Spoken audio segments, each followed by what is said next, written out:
আজ আপনার জন্য থ্রিলার বাংলা স্টোরিতে শাশ্বত কুমার ধরের লেখা কাহিনী 12 ভূঁইয়ার গুপ্তধনের তৃতীয় তথা অন্তিম পর্ব। তাহলে শুরু করা যাক। গল্পটি কেমন লাগছে জানাতে ভুলবেন না নিচে থাকা কমেন্ট বক্সে। আর যাদের গল্পটি ভালো লাগবে তারা অবশ্যই একটা লাইক এবং সাবস্ক্রাইব করে আমাদের পাশে থাকবেন। আর হ্যাঁ, যারা আজ বা কাল গল্পটি শুনছেন তাদের কাছে কমেন্ট বক্সে থাকবে একটা হাইপ অপশন, সেটা প্রেস করতে কিন্তু ভুলবেন না। আর হ্যাঁ, আরও একটা কথা, হাইপ বাটন প্রেস করতে কিন্তু একটাও টাকা খরচ হবে না। তাই please do share, subscribe and support us for more content.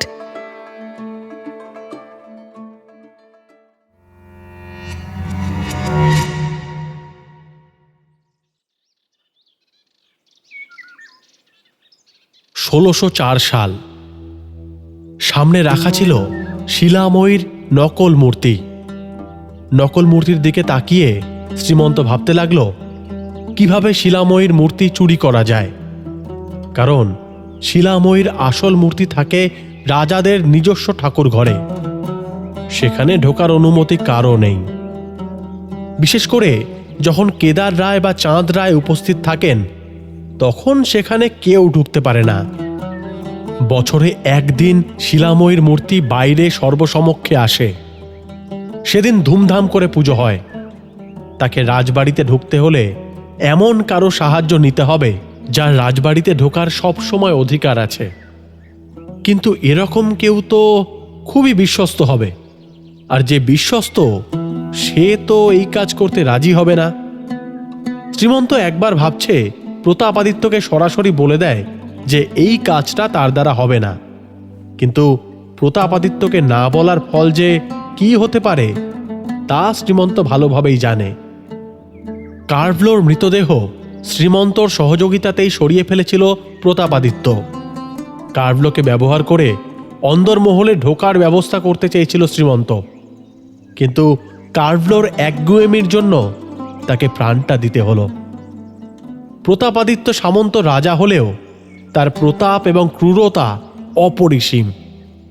সে তো এক সামান্য রাজকর্মচারী। তার কি সামর্থ্য আছে রাজবাড়ির মন্দিরে ঢুকে সেখান থেকে মূর্তি চুরি করার? তবে এই কাজ করতে পারলে তার প্রতাপাদিত্যের কাছে যে বেশ রমরমা হবে সেটা নিশ্চিত।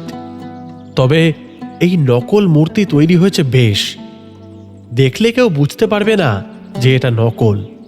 কিন্তু কিভাবে এটাকে বদল করা যায় এমন 7-5 ভাবতে ভাবতে হঠাৎ তার মনে পড়ল ভবানন্দ মজুমদারের কথা। ভবানন্দ মজুমদার এখানকার নামকরা জমিদারদের মধ্যে একজন এবং যথেষ্ট প্রতাপশালী। শ্রীমন্ত শুনেছিল কেদারের সঙ্গে তার বেশ ভালো সম্পর্ক, কিন্তু আরও শুনেছিল যে ভবানন্দ আসলে লোকটা খুব একটা সহজ সরল নয়। তার নাকি বেনামে ডাকাত দল আছে। রাতের অন্ধকারে তারা লুটপাট চালায়। এমনকি চাঁদ রায়ের কন্যা স্বর্ণময়ীর উপর সেদিন যে আক্রমণ হয় তার মূল ছিল এই ভবানন্দের ডাকাত দল। ভবানন্দর সাথে একবার দেখা করতে হবে। পরের দিন শ্রীমন্ত গেল ভবানন্দর কাছে। ভবানন্দ মজুমদারের তখন রমরমা, চাটুকারদের অভাব নেই। শ্রীমন্তকে সেই চাটুকারদের দলেই ফেলে দিলেন ভবানন্দ। তেমন পাত্তা দিলেন না। শ্রীমন্তও তার উদ্দেশ্য কিছু খুলে বলল না। কিন্তু দিনে দিনে ভবানন্দর বাড়িতে শ্রীমন্তর যাতায়াত বাড়তে লাগল। এদিকে ভবানন্দ মজুমদার তখনকার জমিদারদের মধ্যে একজন, কিন্তু তার পরিচয় শুধু এটা নয়। ভবানন্দর সবচেয়ে বড় শক্তি ছিল তার গুপ্তচর বাহিনী। লোকে বলতো ভবানন্দর কান নাকি রাজ্যের সর্বত্র ছড়িয়ে আছে, মানে ভবানন্দের চর সমস্ত রাজ্যে ছড়িয়েছিল। সেখান থেকেই ভবানন্দ খবর পায় ঈশা খাঁ চাঁদ রায়ের মেয়েকে বিবাহ করতে চায়। ভবানন্দ নিজের রাজত্ব প্রতিষ্ঠার স্বপ্ন দেখতে শুরু করেছে, কিন্তু সে বুঝতে পেরেছে যতদিন এই বিক্রমপুরে চাঁদ রায় কেদার রায় থাকবে ততদিন তার এই স্বপ্ন সফল হবে না। তাই প্রথমেই সে এদের মধ্যে একজনকে সরিয়ে দিতে চেষ্টা করে, কিন্তু সফল হয়নি। এরপরে ভবানন্দ অন্য পন্থা অবলম্বন করে। সে জানে কেদার রায়ের থেকে চাঁদ রায়ের প্রভাব অনেক বেশি এবং চাঁদ রায়ের দুর্বলতা তার মেয়ে স্বর্ণময়ী। সেই দুর্বলতার ওপরেই সে আঘাত করতে চায়। ভবানন্দ ডাকাত দল পাঠিয়ে স্বর্ণময়ীকে অপহরণ করে আনতে চায়, কিন্তু হঠাৎ করেই ঈশা খাঁ এসে পড়ায় তার সেই পরিকল্পনা ব্যর্থ হয়। এরপরও তক্কে তক্কে থাকে ভবানন্দ। দিঘির মন্দির তৈরির সময় সবার অলক্ষ্যে দড়ির ফাঁস আলগা করে দেয় ভবানন্দ। তার আশা ছিল মন্দির ভেঙে পড়বে এবং তাতে হতাশ হয়ে পড়বে চাঁদ রায়, কিন্তু তা হয়নি। বরং মন্দির চাপা পড়ে বেশ কয়েকজন মারা যায়। কিন্তু একটা কাজে সে সফল হয়েছে। শ্রমিকরা মারা যাওয়ার ফলে সে ওই দিঘিকে অভিশপ্ত বলে প্রচার চালিয়ে এখন ওই দিঘির গায়ে অভিশপ্ত তকমা লাগিয়ে দিতে পেরেছে।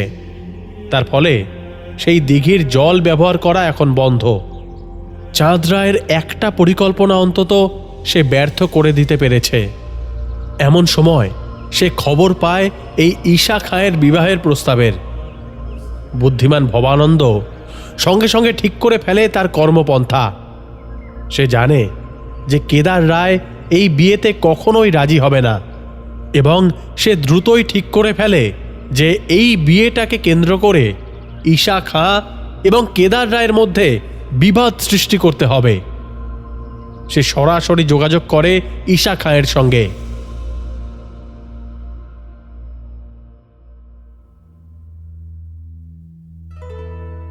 ঈশা খাঁ তখন কেদার রায়ের পত্রাঘাতে বিমর্ষ। এমন সময় ভবানন্দ মজুমদার তার কাছে উপস্থিত হয়। সে প্রস্তাব দেয় ক্ষত্রিয় বিবাহের, অর্থাৎ স্বর্ণময়ীকে অপহরণ করে নিয়ে এসে বিবাহ করার। কিছুটা ইতস্তত করে ঈশা খাঁ, কারণ সে জানে স্বর্ণময়ীর কোনো আপত্তি নেই। কিন্তু এই কাজ মানে কেদার রায়ের সাথে চিরশত্রুতা করা। তবুও ভবানন্দের প্ররোচনায় অবশেষে রাজি হয়ে যায় সে। ভবানন্দ মজুমদার তাকে বলে এই কাজে সে তাকে সাহায্য করবে, তার বিনিময়ে তাকে প্রয়োজনীয় অর্থ দিয়ে সাহায্য করতে হবে। এই শর্তে রাজি হয়ে যায় ঈশা খাঁ। পরিকল্পনা শুরু করে ভবানন্দ মজুমদার। ইদানিং তার কাছে শ্রীমন্ত বলে কেদার রায়ের এক রাজকর্মচারীর আনাগোনা বেড়েছে। লোকটার কোনো একটা উদ্দেশ্য আছে, সেই জন্যই সে বারবার তার কাছে আসছে। এটা ভবানন্দ মজুমদার বেশ ভালোই বুঝতে পারে, কিন্তু লোকটা তার উদ্দেশ্য কখনোই খুলে বলে না। ভবানন্দ মজুমদার ঠিক করে এই কাজে তাকেই ব্যবহার করবে। প্রস্তাবটা শুনে আকাশ থেকে পড়ে শ্রীমন্ত। আরে তোমায় কিছুই করতে হবে না, যা করার ঈশা খাঁয়ের লোকেরাই করবে। শুধু তোমাকে পাহারা সরিয়ে রাখার ব্যবস্থা করতে হবে। ব্যাস। আমি তোমায় কাজে সাহায্য করলে আমি কি পাবো? তুমি কি চাও? কেদার রায়ের ক্ষতি। ক্ষতি? তা কিভাবে ক্ষতি? কি ধরনের ক্ষতি? তুমি আমায় সাহায্য করবে। এইভাবে প্রতাপাদিত্যের হুকুম থেকে শিলাময়ীর মূর্তি সরানোর জন্য নকল শিলাময়ীর মূর্তি বানানো, সবকিছু শ্রীমন্ত তাকে ভেঙে বলে। ভবানন্দ মজুমদার মনে মনে কিছু ভেবে নেয়, তারপর বলে, বেশ, আমি রাজি। শুরু হয় পরিকল্পনা। একদিকে কেদার রায়ের দেবী মূর্তি শিলাময়ী প্রতাপাদিত্যের হাতে তুলে দেবার পরিকল্পনা, আরেকদিকে চাঁদ রায়ের কন্যা স্বর্ণময়ীকে ঈশা খাঁর হাতে তুলে দেবার পরিকল্পনা।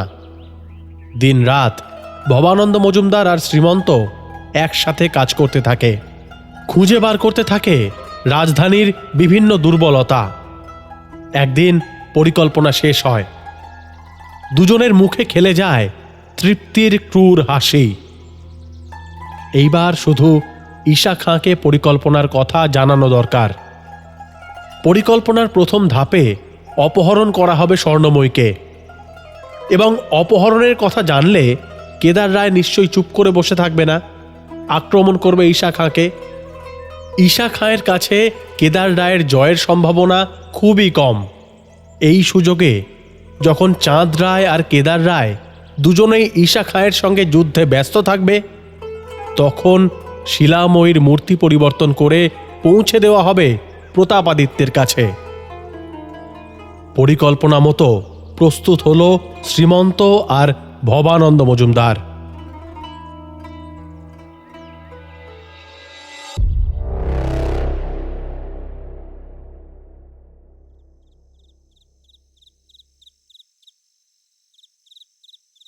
বর্তমান সময়। ও কি এমন করে কে আসে? অরুণবাবু ভয়ার্ত গলায় বললেন। সকলেই চমকে উঠেছে হাসিটা শুনে। কি ব্যাপার হলো? ইন্সপেক্টর একটু চমকে গেলেও খুব একটা ঘাবড়ে যাননি। সঙ্গে সঙ্গে বাঁশি বাজিয়ে আরও দুজন কনস্টেবলকে ডাকলেন। তারপর সবাই মিলে টর্চের আলো জ্বালিয়ে আবার ঢুকলেন বাড়ির ভেতরে।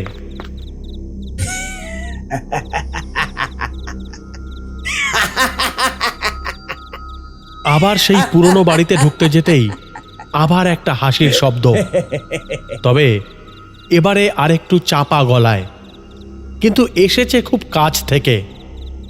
এদিক ওদিক টর্চের আলো ফেলতেই দেখা গেল বাগানের মধ্যে যে একটা চৌবাচ্চার মতো খোঁড়া গর্ত ছিল, তার পাশে একটা ছায়ামূর্তি মতো কে দাঁড়িয়ে আছে। ইন্সপেক্টর এবার তার দিকে টর্চের আলো ফেলে চিৎকার করে উঠলেন, হ্যান্ডস আপ! কে ওখানে? নড়লেই গুলি করব।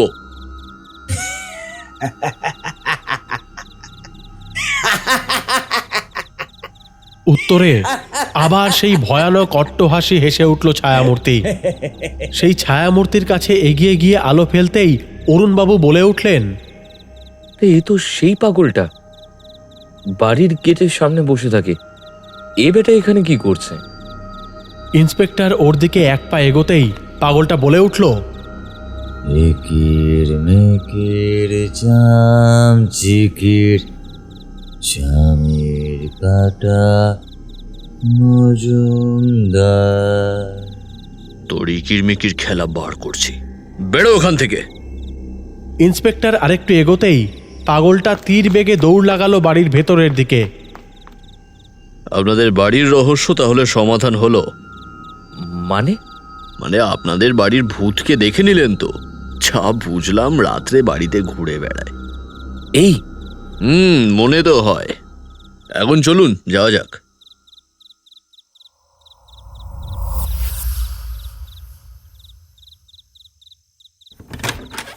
অনিমেষবাবুর বাড়ি পৌঁছে তন্ময়বাবু ভেতরের ঘরে ঢুকে একটা আলমারির সামনে দাঁড়িয়ে বললেন, আমি যতদূর জানি বাড়ির নকশা দলিল এইসব কাকা আলমারিতেই রাখতেন। বলতে বলতে একটা আলমারির পাল্লা খুলে ফেললেন তন্ময়বাবু। কিন্তু পুরো আলমারি তন্ন তন্ন করে খুঁজেও কোনো নকশা বা বাড়ির দলিল পাওয়া গেল না। কাকা তো এখানেই সব রাখতেন, কোথায় গেল? দেখুন অন্য কোথাও সরিয়ে রেখেছিলেন কিনা। অনেক ঘাঁটাঘাঁটির পর তন্ময়বাবু বললেন, আশ্চর্য, কি হলো? অন্য সব কিছু পাচ্ছি, কিন্তু এই বাড়ির অরিজিনাল দলিল বা নকশা তো কোথাও পাচ্ছি না। সেই সময় কি বাড়ির নকশা এঁকে রাখার প্রচলন ছিল? জানি না, কিন্তু কাকার কাছে একটা নকশা আঁকা কাগজ আমি দেখেছি। অনেক তো খোঁজা হলো তাহলে, আর কি। চলুন আমরা ফিরে যাই। তন্ময়বাবু, আপনার কি প্ল্যান? আর কি, এখানকার কাজগুলো করে ফিরে যাব কলকাতায়। কাকার তো আর কেউ নেই, আমাকে খুব স্নেহ করতেন জানেন, তাই শেষ কাজটা আমিই করব। ঠিক আছে, যদি আমাদের এখানে কিছু প্রয়োজন হয় তাহলে আপনাকে বলবো। নিশ্চয়ই। কাকাকে কে যে খুন করলো, সে যে কি চায় কিছুই বুঝতে পারছি না। শুধু তার শাস্তি হোক এটাই চাই আমি। ঘরে ফিরে এসে নীলুদা বসল এ বাড়ির লাইব্রেরি থেকে পাওয়া সেই পুরনো খবরের কাগজ নিয়ে। ব্যাপারটা কি বুঝলে? এখনো ছবিটা পরিষ্কার হচ্ছে না। সবকিছুর পিছনেই একটা কারণ আছে। কারণটা না পেলে এটা ঘটাচ্ছে কে সেটা বোঝা যাবে না। হ্যাঁ, সেটা ঠিক। তোমার কি মনে হচ্ছে কারণটা কি হতে পারে? তার আগে কয়েকটা ইনফরমেশন দরকার। কিসের ইনফরমেশন? ইন্সপেক্টরের নাম্বারটা নীলুদা আগেই নিয়ে রেখেছিল। এবার ইন্সপেক্টরের নাম্বারটা ডায়াল করলো।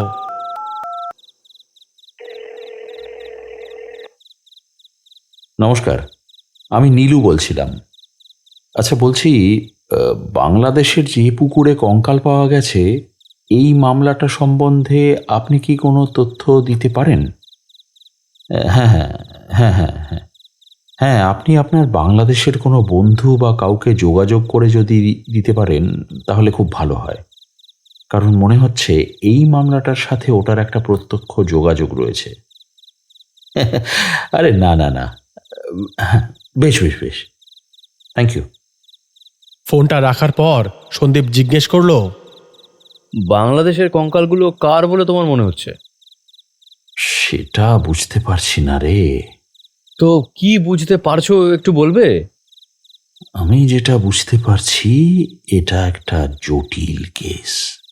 তুমি তো দেখছি ভাবুক হয়ে গেলে। না রে, ভাবা প্র্যাকটিস করছি। টুকরো টুকরো ছবিগুলো জোড়া লাগাতে পারছি না। যেমন? কৃষ্ণচন্দ্র রায় এবং কেদার রায়ের মধ্যে সম্পর্ক কি ছিল? একই সম্পত্তি দুজনের বংশধর দাবি করছে কেন? সন্দীপ সময় নষ্ট না করে গুগলে সার্চ করলো। হ্যাঁ দেখ তো, নেটে যদি কিছু পাস তাহলে আমায় বলিস তো। খানিকটা ঘেঁটে সন্দীপ বলল, একটা কানেকশন পাচ্ছি, তবে কেদার রায়ের সঙ্গে নয়। তবে 12 ভূঁইয়ার 3-4 জন রাজার নাম এখানে পাচ্ছি। তার মধ্যে একজন ছিল প্রতাপাদিত্য, যশোরের রাজা। নামটা শুনেছি। তার সময় একজন লোকের নাম পাচ্ছি ভবানন্দ মজুমদার। ভবানন্দ মজুমদার নাকি পরবর্তীকালে মানসিংহকে সাহায্য করেন প্রতাপাদিত্যের রাজ্য জয় করতে। এরপরে জাহাঙ্গীরের তরফ থেকে ভবানন্দ মজুমদারকে জায়গির দেন মানসিংহ। এই ভবানন্দ মজুমদারের বংশধর হলেন রাজা কৃষ্ণচন্দ্র। আচ্ছা, বুঝলাম। কোথায় পাচ্ছি সেই লেখাটা? ফোনটা এগিয়ে দিল সন্দীপ। এই তো এখানে দেখো। নীলুদা লেখাটায় একবার চোখ বোলালো। তাহলে ব্যাপারটা কি দাঁড়ালো? প্রতাপগঞ্জ তাহলে বাংলাদেশে? উত্তর দিতে যাচ্ছিল নীলুদা, এমন সময় দরজায় নক করার আওয়াজ। নীলুদা উঠে দরজা খুলতেই অরুণবাবু ঢুকলেন। আপনাদের বিরক্ত করলাম না তো? না না, বলুন কি ব্যাপার। কিছু না মশাই, একা একা বসে থাকতে ভালো লাগছিল না, তাই আপনাদের এখানে চলে এলাম। হ্যাঁ বসুন না। একটার পর একটা যা যাচ্ছে না মশাই। সেই তো দেখছি। আবার কোত্থেকে কেদারনাথ, বদ্রীনাথ কি সব চলে এলো। কেদারনাথ বদ্রীনাথ নয়, কেদার রায় একসময় বাংলাদেশের অন্যতম শ্রেষ্ঠ রাজাদের মধ্যে একজন। ওরে বাবা, আবার ইতিহাস? বাদ দিন। আপনি বাদ দিতেই পারেন, কিন্তু আপনার এইসব গন্ডগোলের মূল তো মনে হচ্ছে ইতিহাসেই। তাই বলুন তো, একটা বাড়ি কিনে কি ঝামেলায় পড়লাম। কি আর করবেন, আপনি যদি বাড়িটা না কিনতেন তাহলে আমরাও এসব ঘটনায় জড়িয়ে পড়তাম না। তা তো বটেই, তা তো বটেই। হ্যাঁ,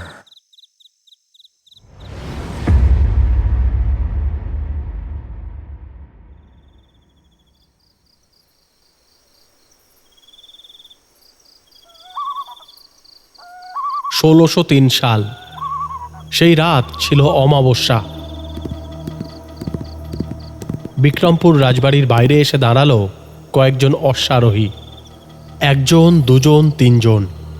এদিক ওদিক দেখার পর রাজবাড়ির গা থেকে বেরিয়ে অন্ধকারে মিশে গেল আর এক মূর্তি। চিনতে পারল অশ্বারোহী ঈশা খাঁ।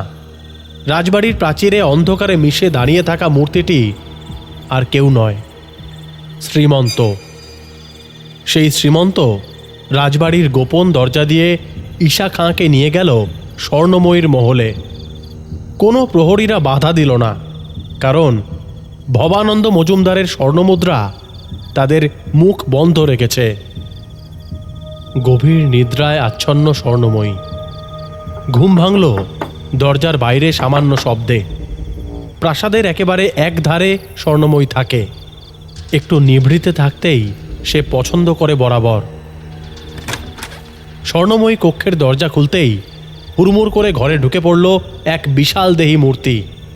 দ্রুত সরে গেল স্বর্ণময়ী। বিছানার পাশ থেকে তুলে নিল কোষমুক্ত কৃপান, বাড়িয়ে দিল ঘরের আলোটা। প্রদীপের আলোতে স্বর্ণময়ী চিনতে পারল সেই মূর্তিকে, ঈশা খাঁ। ঈশা খাঁ মুহূর্তের জন্য স্তম্ভিত হয়ে গিয়েছিল।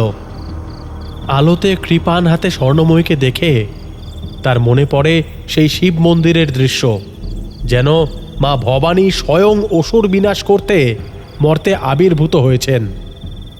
ঈশা খাঁকে দেখে তলোয়ার নামিয়ে রাখল স্বর্ণময়ী।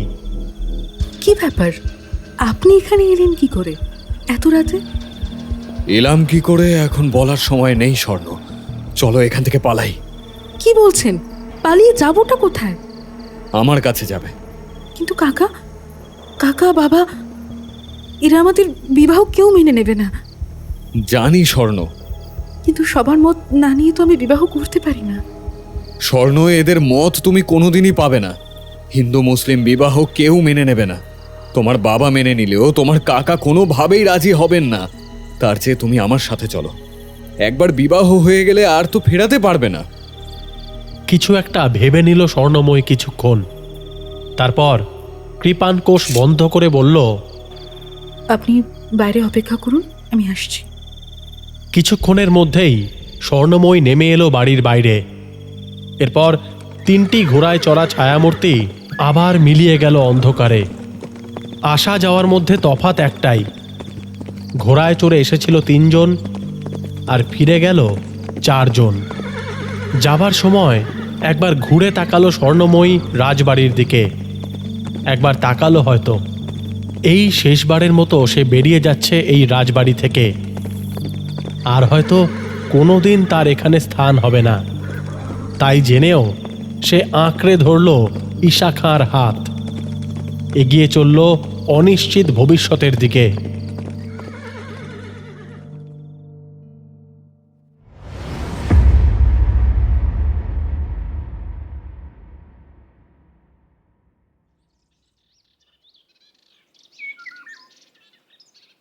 পরের দিন সকালে দক্ষযজ্ঞ শুরু হলো রাজবাড়িতে।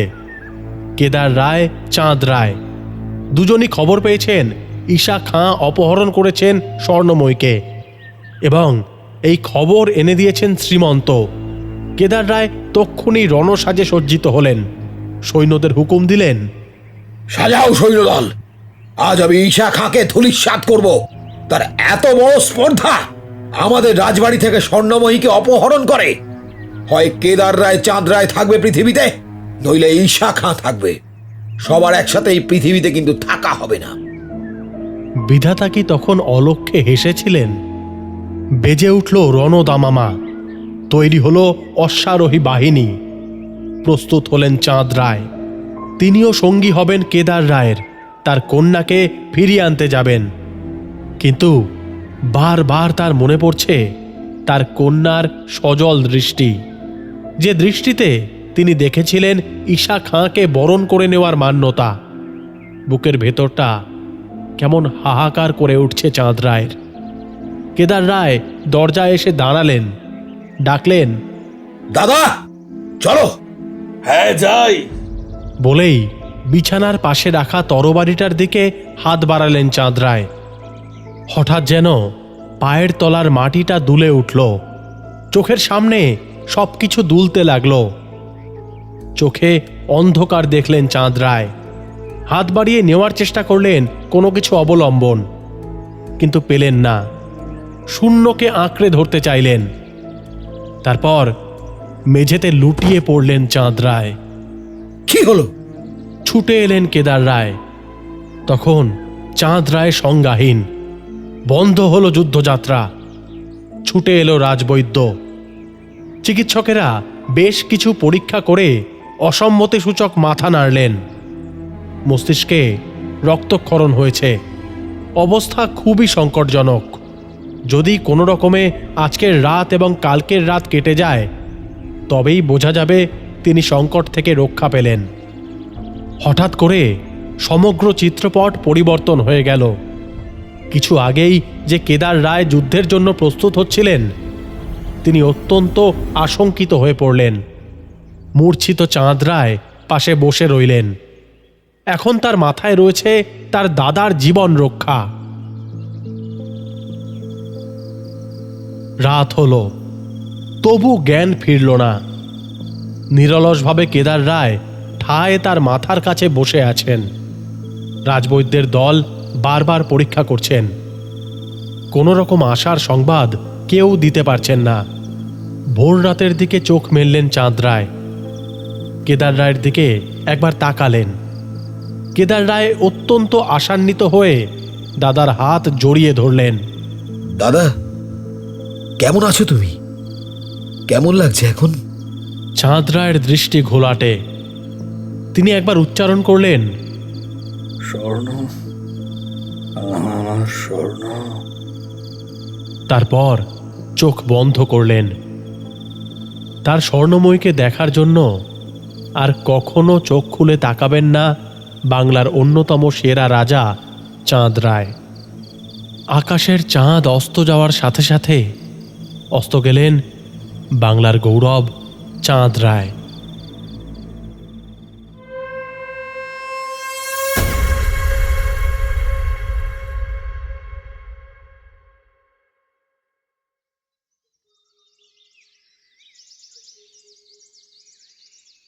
বর্তমান সময়। পরের দিন সকালে নীলুদা সন্দীপকে ডেকে দিল। এই এই ওঠ, একবার বেরোতে হবে। কেন, কি হলো? ইন্সপেক্টর ফোন করেছিলেন, বললেন বাংলাদেশ থেকে নাকি সব তথ্য পেয়েছেন, একবার যেতে পারলে ভালো হয়। উনি এখন ব্যস্ত আছেন, এখন আসতে পারবেন না। চলো। থানা ওখান থেকে বেশি দূর নয়। একটা রিক্সা করে দুজনের পৌঁছতে মিনিট 20 সময় লাগলো। দুজনে থানায় পৌঁছনোর পর ইন্সপেক্টর ওদের দেখেই বললেন, আরে আসুন আসুন, আপনাদের ডেকে পাঠালাম, কিছু মনে করেননি তো? আরে না না, বলুন। বাংলাদেশের সাথে আমি কথা বলেছি। আমার এক বন্ধু আছে, আমি তার সাথে যোগাযোগ করলাম। সে আমায় কিছু অদ্ভুত তথ্য জানালো। যেমন? ঠিকই বলেছিলেন তন্ময়বাবু, দিঘির মধ্যে থেকে 5টা কঙ্কাল পাওয়া গেছে। কিন্তু যেটা তন্ময়বাবু বলেননি সেটা হলো পাওয়া গেছে একটা মন্দির। মন্দির পুকুরের মধ্যে? সেটা খুব আশ্চর্যজনক। মন্দিরের ভেতর পাওয়া গেছে একটা শিলালিপি। সেটা সম্পূর্ণ উদ্ধার করা যায়নি, কিন্তু যতটা উদ্ধার করা গেছে সেটা হলো এই। বলে ইন্সপেক্টর ফোনটা নীলুদার দিকে এগিয়ে দিলেন। হোয়াটসঅ্যাপে একটা মেসেজ, একটা পুরনো পাথরের ছবি, তার গায়ে কিছু লেখা, নিচে বোধহয় তার বাংলা তর্জমা। নীলুদা দেখলো তাতে লেখা আছে, এ দিনহীন আমি জানাই শত প্রণাম, সৌভাগ্য ও আশীর্বাদে ধন্য মোরা, তা এ দেবালয় রণস্পর্শে বিপদে সবে করিও রক্ষা। এইটুকুই? মন্দিরের ভিতর থেকে কোনো মূর্তি বা কিছু? না, সেই রকম কিছু তো বলল না। আমি জিজ্ঞেস করেছিলাম। এটা তো বোঝা যাচ্ছে যে কোনো দেবদেবীকে মন্দির উৎসর্গ করা হলো। তো সেইখানে নরবলির প্রচলন ছিল কি? আমি চাকরি পেয়েছি প্রায় 15 বছর হয়ে গেল, জিন্দেগিতে এই রকম আমি দেখিনি। এরপরেও আরো গোলমাল আছে। আবার কি? এই শিলালিপিটা পাঠোদ্ধার করতে নিয়ে যায় প্রত্নতত্ত্ব বিভাগ। এই বিভাগের একটা ছেলে রাশেদ নাম, সে প্রথমে এইগুলো পাঠোদ্ধার করে, কিন্তু এরপর থেকে সে উধাও। উধাও মানে? মানে সে যেখানে থাকতো সেখানে নাকি একদিন কিছু লোক আসে, পাশাপাশি বাড়ি থেকে গুলির শব্দ পাওয়া যায়, ভয়ে কেউ বেরোয়নি। তারপর? পরে দেখা যায় বাড়ি তোলপাড়, সব জিনিস লণ্ডভণ্ড, কিন্তু রাশেদ নেই। কেউ ধরা পড়েনি? না, কিন্তু এখন আমার মনে হচ্ছে এর পিছনে আছে আপনাদের ওই বিক্রম চৌধুরী। মনে হওয়ার কারণ? ইনটিউশন, অনুমান। আচ্ছা, এই যে মেসেজটা আপনি পেয়েছেন, এটা একটু আমাকে ফরওয়ার্ড করে দেবেন? হ্যাঁ, নিশ্চয়ই। ঠিক আছে, আমরা তাহলে এখন উঠি। যদি কোনো কিছু বুঝতে পারি আপনাকে জানাবো। আপনিও যদি কোনো কিছু জানতে পারেন তাহলে জানাবেন। আসলে এইসবের থেকেও আমাকে ভাবিয়ে তুলেছে এই অনিমেষবাবুর খুন আর ওনার বাড়ি থেকে ভাড়াটে ভদ্রমহিলার উধাও হয়ে যাওয়া। হ্যাঁ, সেটাই। আচ্ছা, এই ভদ্রমহিলার ফোন নাম্বার ট্র্যাক করার চেষ্টা হয়েছিল? সেটাই তো অদ্ভুত। ফোন নাম্বার ট্র্যাক করা যাচ্ছে না, ফোন তো সুইচড অফ। লাস্ট লোকেশন দেখাচ্ছে বাড়িতে। বাড়ির ভেতরে? হুম। তার মানে? তার মানে তো এটাই দাঁড়ায় নীলবাবু যে তাকে অপহরণ করা হয়েছে। তাহলে তো তার ঘরে যে সুটকেসটা আছে সেটা খুলে দেখা যেতে পারে। হ্যাঁ, ঠিক বলেছেন তো। এটা তো আমার মাথা থেকে একদম বেরিয়ে গিয়েছিল। আমি তো এখন একটু ব্যস্ত। আমি একটা কাজ করছি, আমি স্যুটকেসটা নিয়ে আসার ব্যবস্থা করছি। আপনারা থাকবেন? আপনি নিয়ে আসুন সুটকেসটা, তারপর আমাকে একবার ফোন করবেন। আমার একটা ছোট কাজ আছে, একটু সেরে আসছি। থানার বাইরে বেরিয়ে সন্দীপ নীলুদাকে বলল, কি ব্যাপার? একটা ছোট খটকা। কালকে কাগজগুলো ঘাঁটতে ঘাঁটতে দেখলাম বেশ কিছু পাতা মিসিং। আমার এক বন্ধু বাংলাদেশ নিউজ পেপার আর্কাইভে কাজ করে, ওকে একটু খোঁজ নিতে বলতে হবে। বলতে বলতে নীলুদা একটা নম্বর ডায়াল করলো। হ্যালো, হ্যাঁ হ্যাঁ দীপায়ন, একটা কাজ করে দিবি? তোকে আমি কয়েকটা তারিখ পাঠাচ্ছি। ওই তারিখের জাগরণের যে ইস্যুটা আছে তার যাবতীয় ডিটেলস আমার চাই, এমনকি সম্ভব হলে ইমেলে। হ্যাঁ হ্যাঁ, যত তাড়াতাড়ি হয়। হ্যাঁ, না না, গন্ডগোল কিছু না। ঐতিহাসিক ঘটনা নিয়ে আমার এক বন্ধু রিসার্চ করছে, ওই দিনের কাগজগুলো তার একটু লাগবে। হ্যাঁ হ্যাঁ, তুই আমাকে জানালেই হবে। ওকে, ছাড়ছি। ফোনটা রাখার পর সন্দীপ বলল, শিলালিপির কোনো মানে বুঝতে পারলে? মন্দিরটা কিসের জন্য বুঝতে পারলাম না। আমার একটা সন্দেহ হচ্ছে নীলুদা। কি সন্দেহ? ওই মন্দিরে অস্ত্র পুজো করা হতো না তো? রাজ্য রক্ষা করে তারপর সৌভাগ্যের রণস্পর্শ। আর মন্দিরের সামনে পাওয়া যাচ্ছে 5টা কঙ্কাল, সেগুলো হয়তো এই অস্ত্র দিয়ে বলি দেওয়া হয়েছিল। নীলুদা ভুরু কুঁচকে ভাবল, তারপরে সন্দীপের দিকে তাকিয়ে বলল, ভালো বলেছিস, এটা হতেই পারে। আমার মাথাতে আসেনি, কিন্তু তাহলে সেই অস্ত্রই হলো সেই তরবারি। কিন্তু সেটা দিঘির তলায় পুজো হবে কেন? আর অনিমেষবাবুর বাড়িতে খোঁজা চলছে কেন? আমি ধরে নিলাম এটা কেদার রায়ের তরবারি, আর বংশানুক্রমিকভাবে বংশ পরম্পরায় হাত বদল হয়ে চলে আসছে। তাহলে ওই মন্দিরে পুজো হতো কি? আর যদি তরবারি মন্দিরে পুজো হয় তাহলে সেটা অনিমেষবাবুর পরিবারে আসছে কি করে? আমার কেন জানি না মনে হচ্ছে এই তরবারি ছাড়াও অন্য কিছু আছে, কারণ মন্দির প্রতিষ্ঠা করে অস্ত্র পূজার রীতি খুব একটা কোথাও পাই না। সেটাও ঠিক। আচ্ছা, তোমার কি মনে হয় এই যে বিক্রম চৌধুরী, সে এখন কি করতে পারে? তার আগে বুঝতে হবে ওই যে ভাড়াটে মেয়েটি এসেছিল সেটা কি নিছকই কাকতালীয়, নাকি এই ঘটনার সঙ্গে তারও কোনো যোগ আছে? সেটা তো বোঝার উপায় একমাত্র মেয়েটির সাথে দেখা হলে তবেই হবে। এইসব কথাবার্তা চলছে, হঠাৎ নীলুদার ফোনটা বেজে উঠল। ইন্সপেক্টর ফোনটা ধরে কথা বলে ফোনটা রাখলো। তারপর নীলুদা বলল, মেয়েটার সুটকেসটা এসেছে। ইন্সপেক্টর বলছেন সুটকেসের ভিতরে নাকি সব রহস্যের সমাধান রয়েছে। তাই নাকি? চলো। হ্যাঁ চল। সন্দীপ আর নীলুদা থানায় আবার ফিরে গেল। তাদের দেখে ইন্সপেক্টর বললেন, দেখুন মশাই, কাণ্ড দেখুন। কেন, কি হয়েছে? এই যে দেখুন স্যুটকেস, এর ভেতরে জামা কাপড়ের সংখ্যা খুবই কম, কিন্তু এটা দেখুন। যেটা টেবিলের ওপরে বার করে রাখা হয়েছে একটা ব্রাউন কাগজের মোড়কে। সেটা দেখে নীলুদা আর সন্দীপ দুজনেই অবাক হয়ে গেল। টেবিলের ওপর রাখা রয়েছে একটি প্রাচীন তরবারি।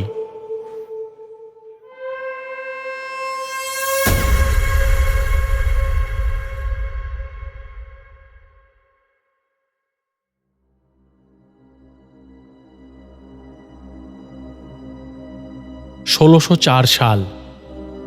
চাঁদ রায়ের মৃত্যুর পর কয়েক মাস কেটে গেছে। প্রতিশোধ স্পৃহায় দগ্ধ হচ্ছেন কেদার রায়। তার মতে চাঁদ রায়ের মৃত্যুর জন্য একমাত্র দায়ী হচ্ছে ঈশা খাঁ। দাদার মৃত্যুর পর রাজ্যের বাকি সব দায়িত্ব তুলে নিতে হয়েছে কেদার রায়কে। তাই তিনি একটু সময় নিচ্ছেন। একটু সময় নিয়ে রাজ্য একটু গুছিয়ে নিয়ে তারপর তিনি আক্রমণ করবেন ঈশা খাঁকে। চাঁদ রায়ের মৃত্যুর বদলা তিনি নেবেন। তিনি সবচেয়ে অবাক হয়েছেন স্বর্ণময়ীর আচরণে। পিতার মৃত্যুর খবর পেয়ে সে একবারও আসেনি রাজধানীতে। অবশ্য এটা জানা নেই যে সে আদৌ পিতার মৃত্যুর খবর পেয়েছে কিনা, বা সে কি অবস্থায় আছে ঈশা খাঁর কাছে, কেই বা জানে। সমস্ত কিছু গুছিয়ে নেওয়ার আগেই দুর্ভাগ্যের কালো মেঘ আরেকবার ঘনিয়ে এলো বিক্রমপুর রাজধানীর আকাশে। কেদার রায় সুস্থ হয়ে ওঠার পর থেকেই মুঘলদের বকেয়া খাজনা দেওয়া বন্ধ করেন। এর জন্য তাকে চিঠিও পাঠান মানসিংহ। সেই চিঠির জবাব দেওয়ার তিনি প্রয়োজন বোধ করেননি। আজকে তিনি খবর পেয়েছেন মুঘলদের একটা ছোট দল, যার সেনাপতির নাম কিলমক, এগিয়ে আসছে বিক্রমপুরের দিকে। আবার যুদ্ধ। কেদার রায় মানসিকভাবে প্রস্তুত হচ্ছিলেন ঈশা খাঁর সঙ্গে যুদ্ধের জন্য। এর মধ্যে আবার এই যুদ্ধ। কেদার রায় ঠিক প্রস্তুত ছিলেন না। অন্যান্যবার ঈশা খাঁ, কার্ভলো, চাঁদ রায়ের ভরসায় তিনি অনেকটা এগিয়ে যেতে পারতেন যুদ্ধের দিকে। কিন্তু এবার ঈশা খাঁ নেই, কার্ভলো নেই। সবচেয়ে বড় কথা, তার দাদা চাঁদ রায় তার সঙ্গে নেই।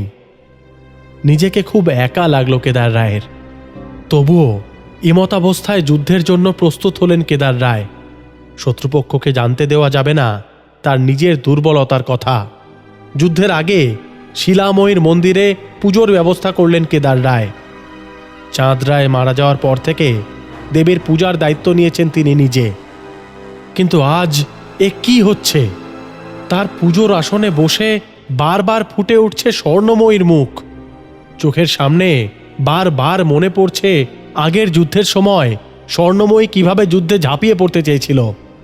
আর সেই মুহূর্তে তাকে দেখে মনে হয়েছিল যেন স্বয়ং মা ভবানী দস্যুদের বিনাশ করতে এগিয়ে চলেছেন। না, কিছুতেই মনস্থির করতে পারছেন না কেদার রায়। নিয়ম মাফিক পুজো শেষ হলো বটে, কিন্তু মনের মধ্যে রয়ে গেল একটা অশান্তির ভাব। কেদার রায় উপনীত হলেন যুদ্ধক্ষেত্রে। মুঘলদের সৈন্য সংখ্যা অবশ্য খুবই কম। সেই তুলনায় কেদার রায়ের সৈন্য সংখ্যা প্রচুর। তবুও প্রবল প্রতিরোধ গড়ে তুলতে লাগলো মুঘলরা। বিভিন্ন জায়গা থেকে লুকিয়ে যুদ্ধ করে বর্ষা, তীর ইত্যাদির আঘাতে শত্রুদের ব্যতিব্যস্ত করে তুলতে লাগলো। কিন্তু তবুও এ যুদ্ধ অবশ্য হলো খুবই সংক্ষিপ্ত। কেদার রায়ের বিশাল সেনাবাহিনীর সামনে কচু কাটা হলো মোগল সৈন্যরা।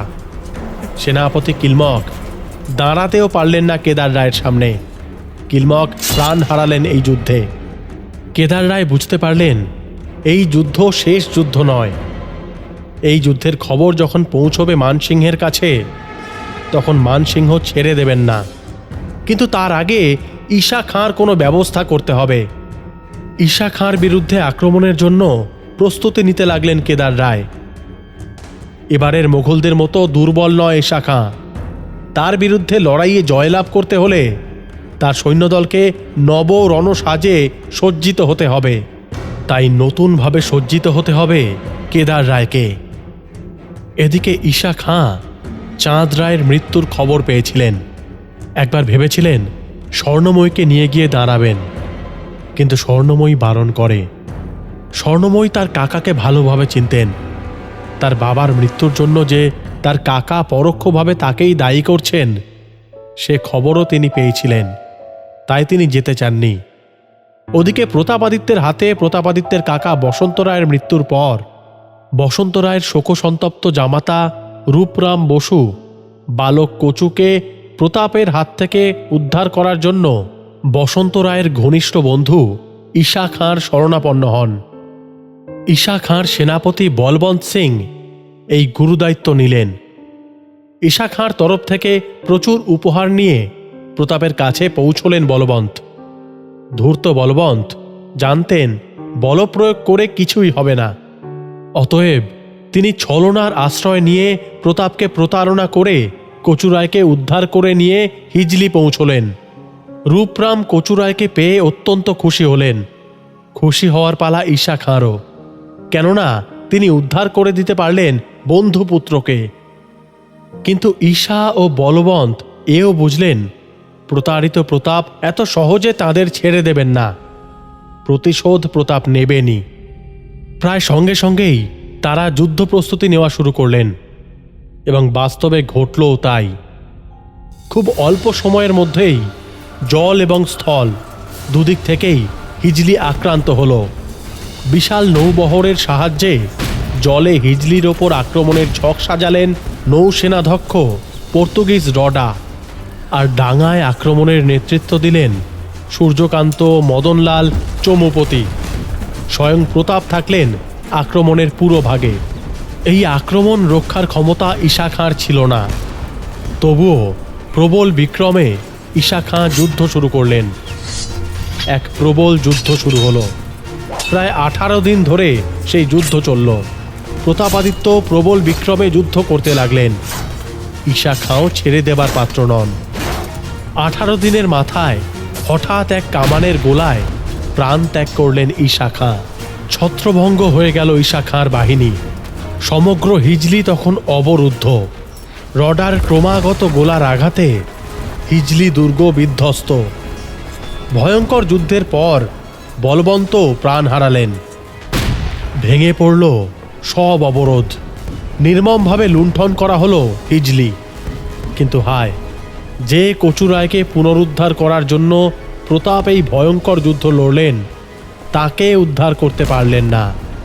দূরদর্শী রূপরাম প্রতাপের আক্রমণের শুরুতেই কচুরায়কে নিয়ে দিল্লির দিকে রওনা হয়ে যান। আসলে তিনি আগেই অনুমান করেছিলেন যে এই যুদ্ধের পরিণাম কী হতে চলেছে। হতাশ প্রতাপ অগত্যা দুজন উচ্চপদস্থ হিন্দু কর্মচারীর হাতে হিজলি রাজ্যের শাসন ও রাজস্ব আদায়ের ভার দিয়ে সসৈন্যে যশোরে ফিরে এলেন। দক্ষিণবঙ্গের একটা বড় অংশও চলে এলো প্রতাপের অধিকারে।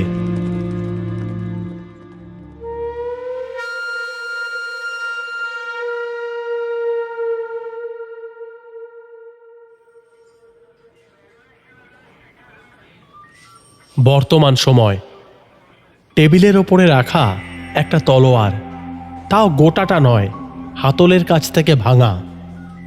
এ কি, এই কি তবে সেই তরোয়াল? কিন্তু হাতলটা ভাঙা কেন? ব্যাপারটা অনেকটা পরিষ্কার হচ্ছে, বুঝলি? যেমন? মেয়েটা কিছু বুঝতে পেরে এখানে এসেছিল। এখানে এসে সে এই তরোয়ালটা পায়, কিন্তু সেটা নিয়ে ফিরে যেতে পারেনি। তার আগেই বিক্রম চৌধুরীর দল তাকে আক্রমণ করে এবং তাকে অপহরণ করে। মেয়েটা কোথায় আছে জানি না, কিন্তু সে নিশ্চয়ই তলোয়ারের ঠিকানাটা বলে দেয়নি, তাহলে সেটা এতদিন সুরক্ষিত থাকতো না। এটার কি ঐতিহাসিক মূল্য আছে সেটা বলা মুশকিল, তবে সেটা একমাত্র কোনো ঐতিহাসিক বলতে পারবেন। এটা কার ব্যবহার করা তাও তো জানি না। যাই হোক, তাহলে সত্যিকারের একটা তলোয়ার পাওয়া গেল। হ্যাঁ, এটা নিয়ে তাহলে এখন কি করবেন? আর সুটকেস থেকে আর কিছু পাওয়া গেল না? আর তো সেই রকম কিছুই পাইনি, কিছু জামা কাপড় আর একটা গল্পের বই।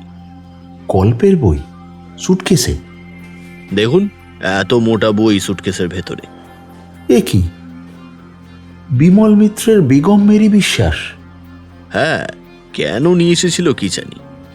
এই গল্পের প্রেক্ষাপট কিছুটা মুর্শিদাবাদ, হয়তো মুর্শিদাবাদ ট্যুর গাইড হিসাবে কাজ করবে ভেবে এসেছিল।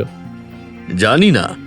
আর মহিলাকে পাওয়া গেলে যদি জানা যায় যে তরোয়ালটা তিনি এই বাড়ি থেকে পেয়েছিলেন, তাহলে এটা তন্ময়বাবুর হাতে তুলে দেব। ওনারই তো পারিবারিক সম্পত্তি। কিন্তু যদি প্রমাণ হয় এটা সত্যিকারের ঐতিহাসিক জিনিস, তাহলে তো মিউজিয়ামে থাকা উচিত। আরে থামুন মশাই, মিউজিয়ামে রেখে কি হবে? সেই তো আমাদেরই পাহারা দিতে হবে। আর পারিবারিক অস্ত্রশস্ত্র সবসময় যে মিউজিয়ামে দিতে হবে তার তো কোনো নিয়ম নেই। এই যে হাজারদুয়ারিতে দেখলেন কত অস্ত্রশস্ত্র, ওখানে ভিড় বাড়িয়ে কি লাভ? তার থেকে একবার পরিবারের সাথে কথা বলে নেওয়াটা ভালো না? সে আপনারা যা ভালো বোঝেন। কিন্তু এখনো তাহলে রহস্যগুলো যে রয়েই যাচ্ছে। সেটা রয়েই যাচ্ছে, কিন্তু তরোয়ালের একটা হিল্লে হলো। আরে আপনি ভাবছেন তলোয়ারের কথা, আর আমি ভাবছি খুন আর অপহরণ।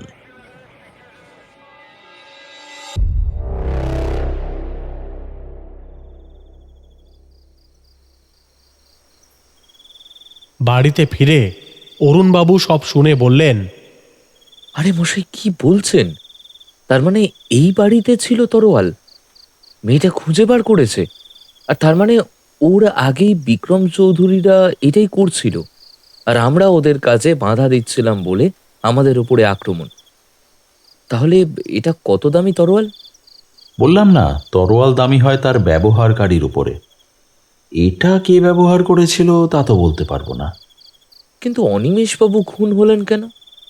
এগুলোই তো প্রশ্ন অরুণবাবু। তবে আমার মনে হচ্ছে জট খুব শিগগিরই খুলবে। এমন সময় নীলুদার ফোনটা বেজে উঠল। হ্যালো, কে বলছেন? ও, তন্ময়বাবু, হ্যাঁ বলুন বলুন। তাই নাকি? খুব ভালো তো। হ্যাঁ, আমারও তাই মনে হয়, মিউজিয়ামে দিয়ে দেওয়াই ভালো। আচ্ছা, এখন চলে আসুন। হ্যাঁ হ্যাঁ, ঠিক আছে ঠিক আছে। কি ব্যাপার? তন্ময়বাবু তার কাকার ঘর থেকে বাড়ির একটা নকশা পেয়েছেন। সেটাতে নাকি বেশ উল্লেখযোগ্য কিছু জিনিস আছে। সেটা নিয়ে আসছেন দেখাতে। কে কে ওখানে? অরুণবাবু চিৎকার করে উঠলেন। দরজার দিকে ঘুরে তাকাতেই সেখান থেকে একটা লোক সরে গেল। দ্রুত দৌড়ে বেরিয়ে গেল নীলুদা। সন্দীপ আর অরুণবাবু ঘরের বাইরে গিয়ে কাউকে দেখতে পেলেন না। এত দ্রুত গেল কোথায়? কিছুক্ষণ অপেক্ষা করার পরেও যখন নীলুদা ফিরল না, তখন দুজনেই এগোলেন বাগানের দিকে। নীলুদা, নীলুদা! ডাক দিল সন্দীপ। বেশ কিছুক্ষণ এদিক ওদিক খোঁজাখুঁজির পর ওরা বাড়ির পুরনো অংশের দিকে পা বাড়ালো। খানিকটা এগোতেই দেখল নীলুদা গায়ের ধুলো ঝাড়তে ঝাড়তে এগিয়ে আসছে। কি ব্যাপার? কে ছিল?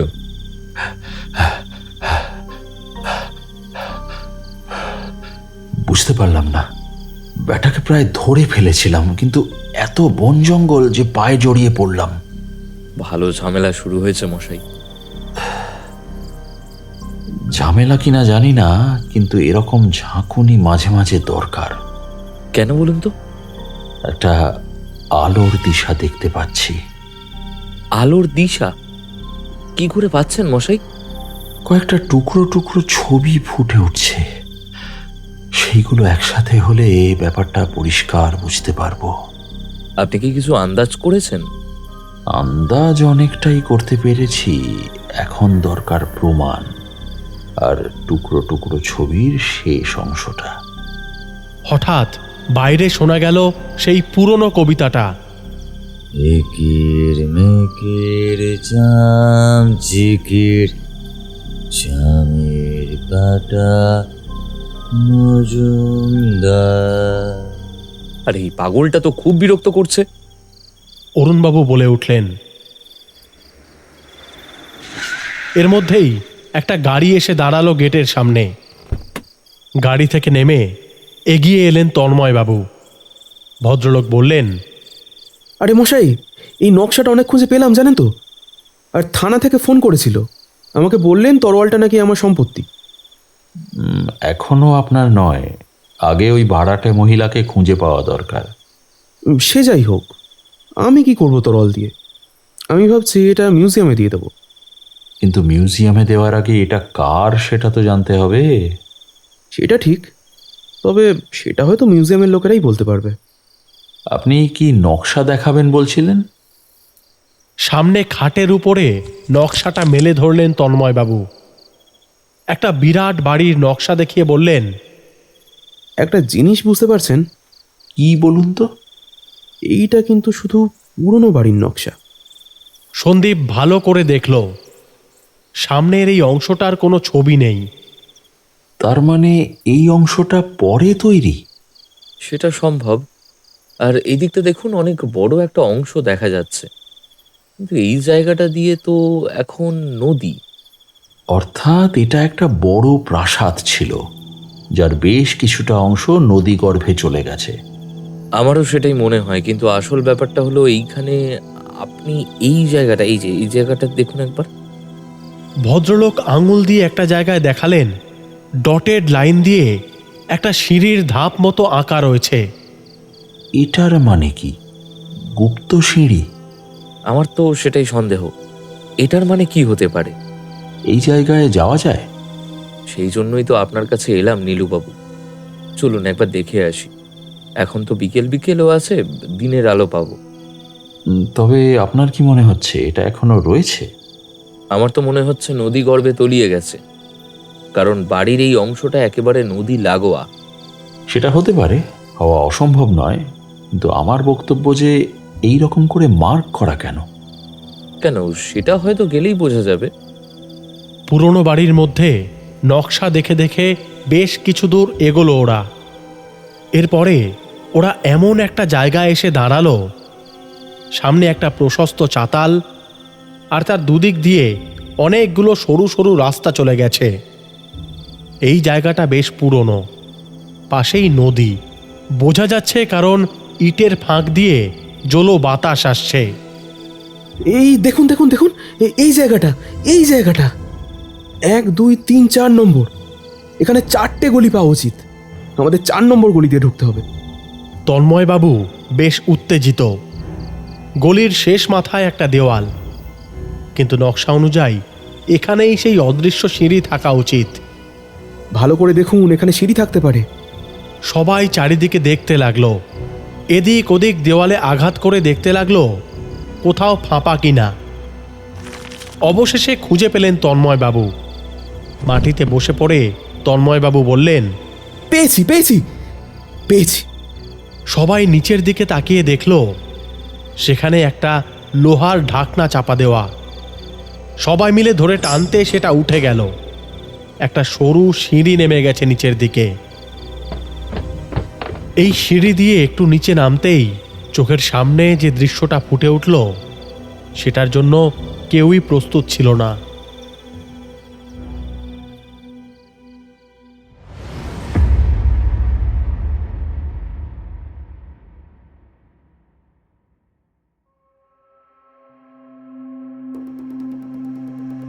ষোলোশো সাল।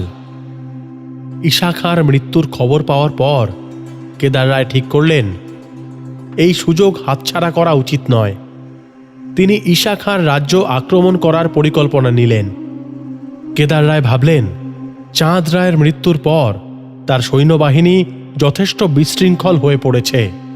এই সময় যদি ঈশা খাঁর সৈন্যবাহিনীকে তার সৈন্যবাহিনীর অন্তর্ভুক্ত করা যায়, তাহলে শুধু তাদের সৈন্যবাহিনী শক্তিশালী হয়ে উঠবে তা নয়, মোগলদের সঙ্গে লড়াইয়ের জন্য রসদ পাওয়া যাবে।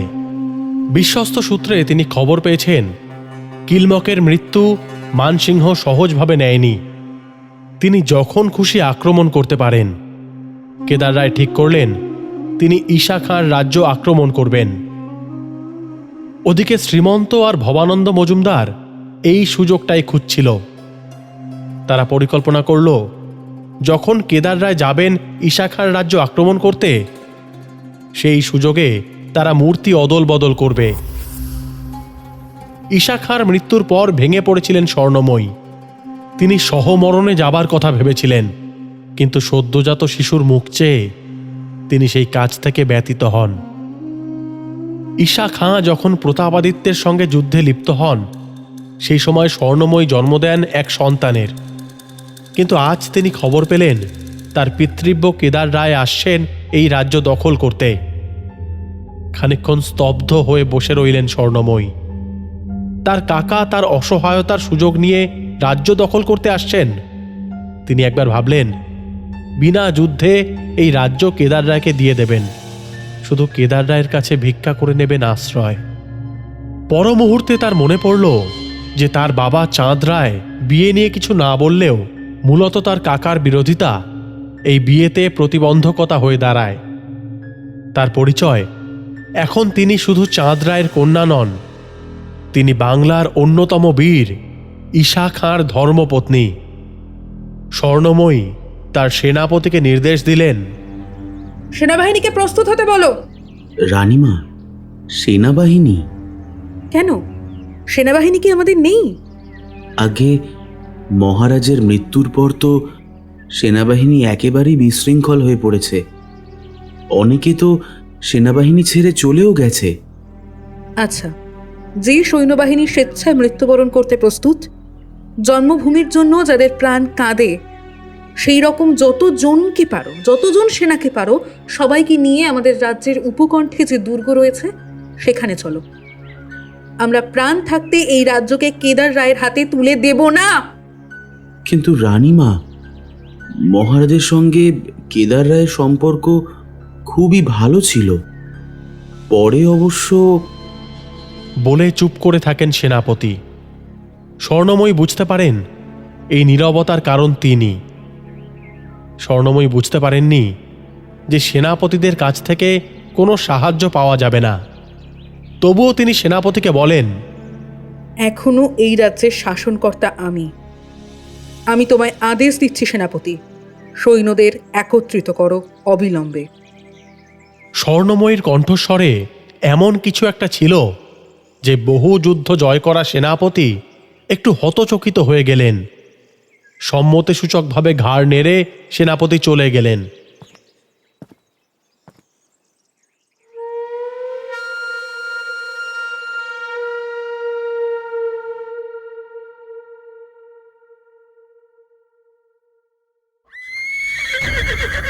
কেদার রায় বহু সৈন্য নিয়ে উপস্থিত হলেন খিজিরপুরের উপকণ্ঠে।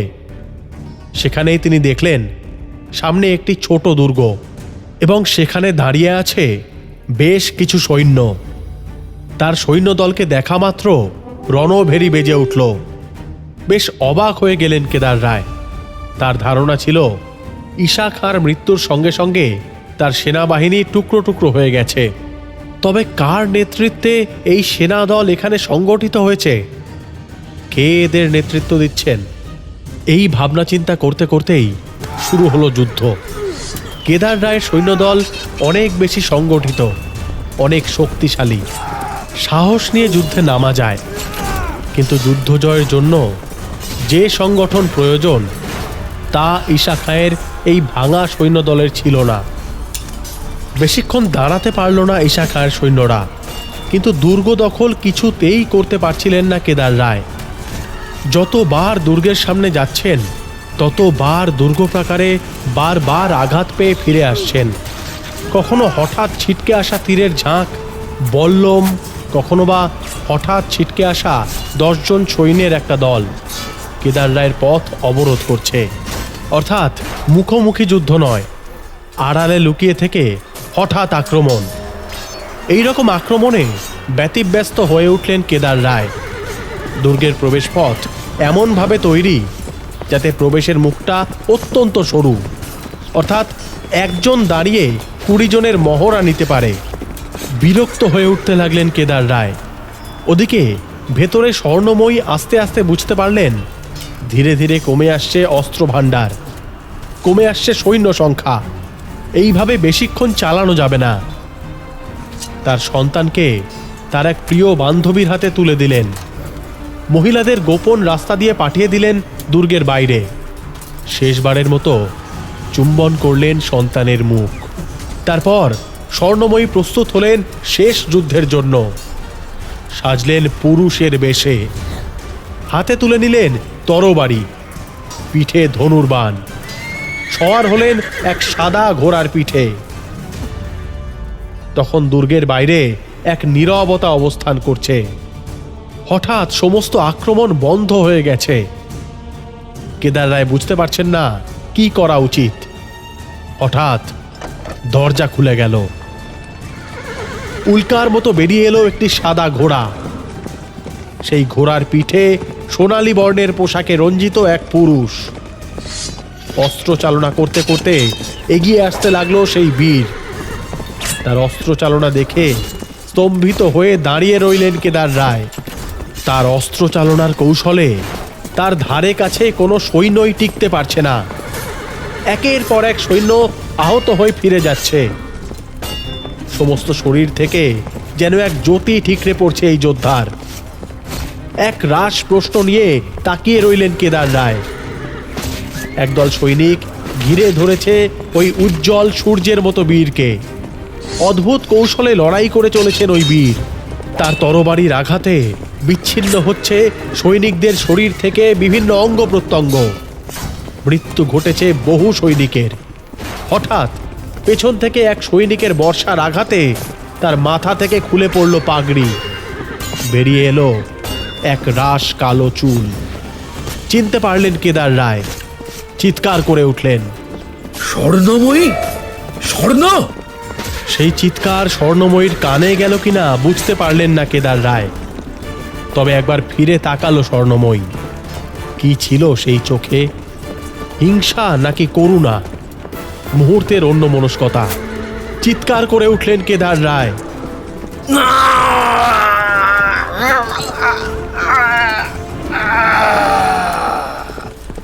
এ কি! ঘোড়া ছুটিয়ে স্বর্ণময়ী ফিরে যাচ্ছেন দুর্গের দিকে। কেদার রায় দ্রুত পশ্চাৎধাবন করলেন, কিন্তু কেদার রায় পৌঁছাবার আগেই বন্ধ হয়ে গেল দুর্গের দরজা। মুহুর্মুহু আঘাত শুরু হলো। এরপর যখন ভেঙে পড়ল দুর্গের দরজা, তখন ভেতরে ঢুকে কেদার রায় স্তম্ভিত হয়ে গেলেন। সমস্ত দুর্গে আগুন ধরিয়ে দিয়েছেন স্বর্ণময়ী। আর সেই আগুনের মধ্যে তলোয়ার নিয়ে শানিত কৃপাণ হাতে একরাশ খোলা চুল নিয়ে মাঝে দাঁড়িয়ে আছেন মা শিলাময়ী। স্তম্ভিত হয়ে দাঁড়িয়ে রইলেন কেদার রায়। ভুল ভাঙল কিছুক্ষণের মধ্যেই। এ তো শিলাময়ী নয়, এ তো স্বর্ণময়ী। অগ্নিকন্যা স্বর্ণময়ী ধরা দিলেন না শত্রুদের হাতে। কেদার রায়ের চোখে চোখ রেখে অগ্নিকন্যা ঝাঁপ দিলেন অগ্নিকুণ্ডে। হাহাকার করে উঠলেন কেদার রায়। আজ তার চোখে স্বর্ণময়ী যেন মা শিলাময়ীর আরেক রূপ। তিনি মা শিলাময়ীকে ধ্বংস করতে এসেছিলেন। শিলাময়ী কি তবে তাকে ত্যাগ করবেন? জ্ঞান হারিয়ে মাটিতে লুটিয়ে পড়লেন কেদার রায়। ওদিকে তখন বিক্রমপুরে ভবানন্দ ও শ্রীকান্তের চালাকির মাধ্যমে বদল হয়ে গেল শিলাময়ীর আসল মূর্তি। তা হস্তগত করল শ্রীমন্ত। আর নকল শিলাময়ী প্রতিষ্ঠিত হলেন বিক্রমপুরের রাজমন্দিরের অভ্যন্তরে।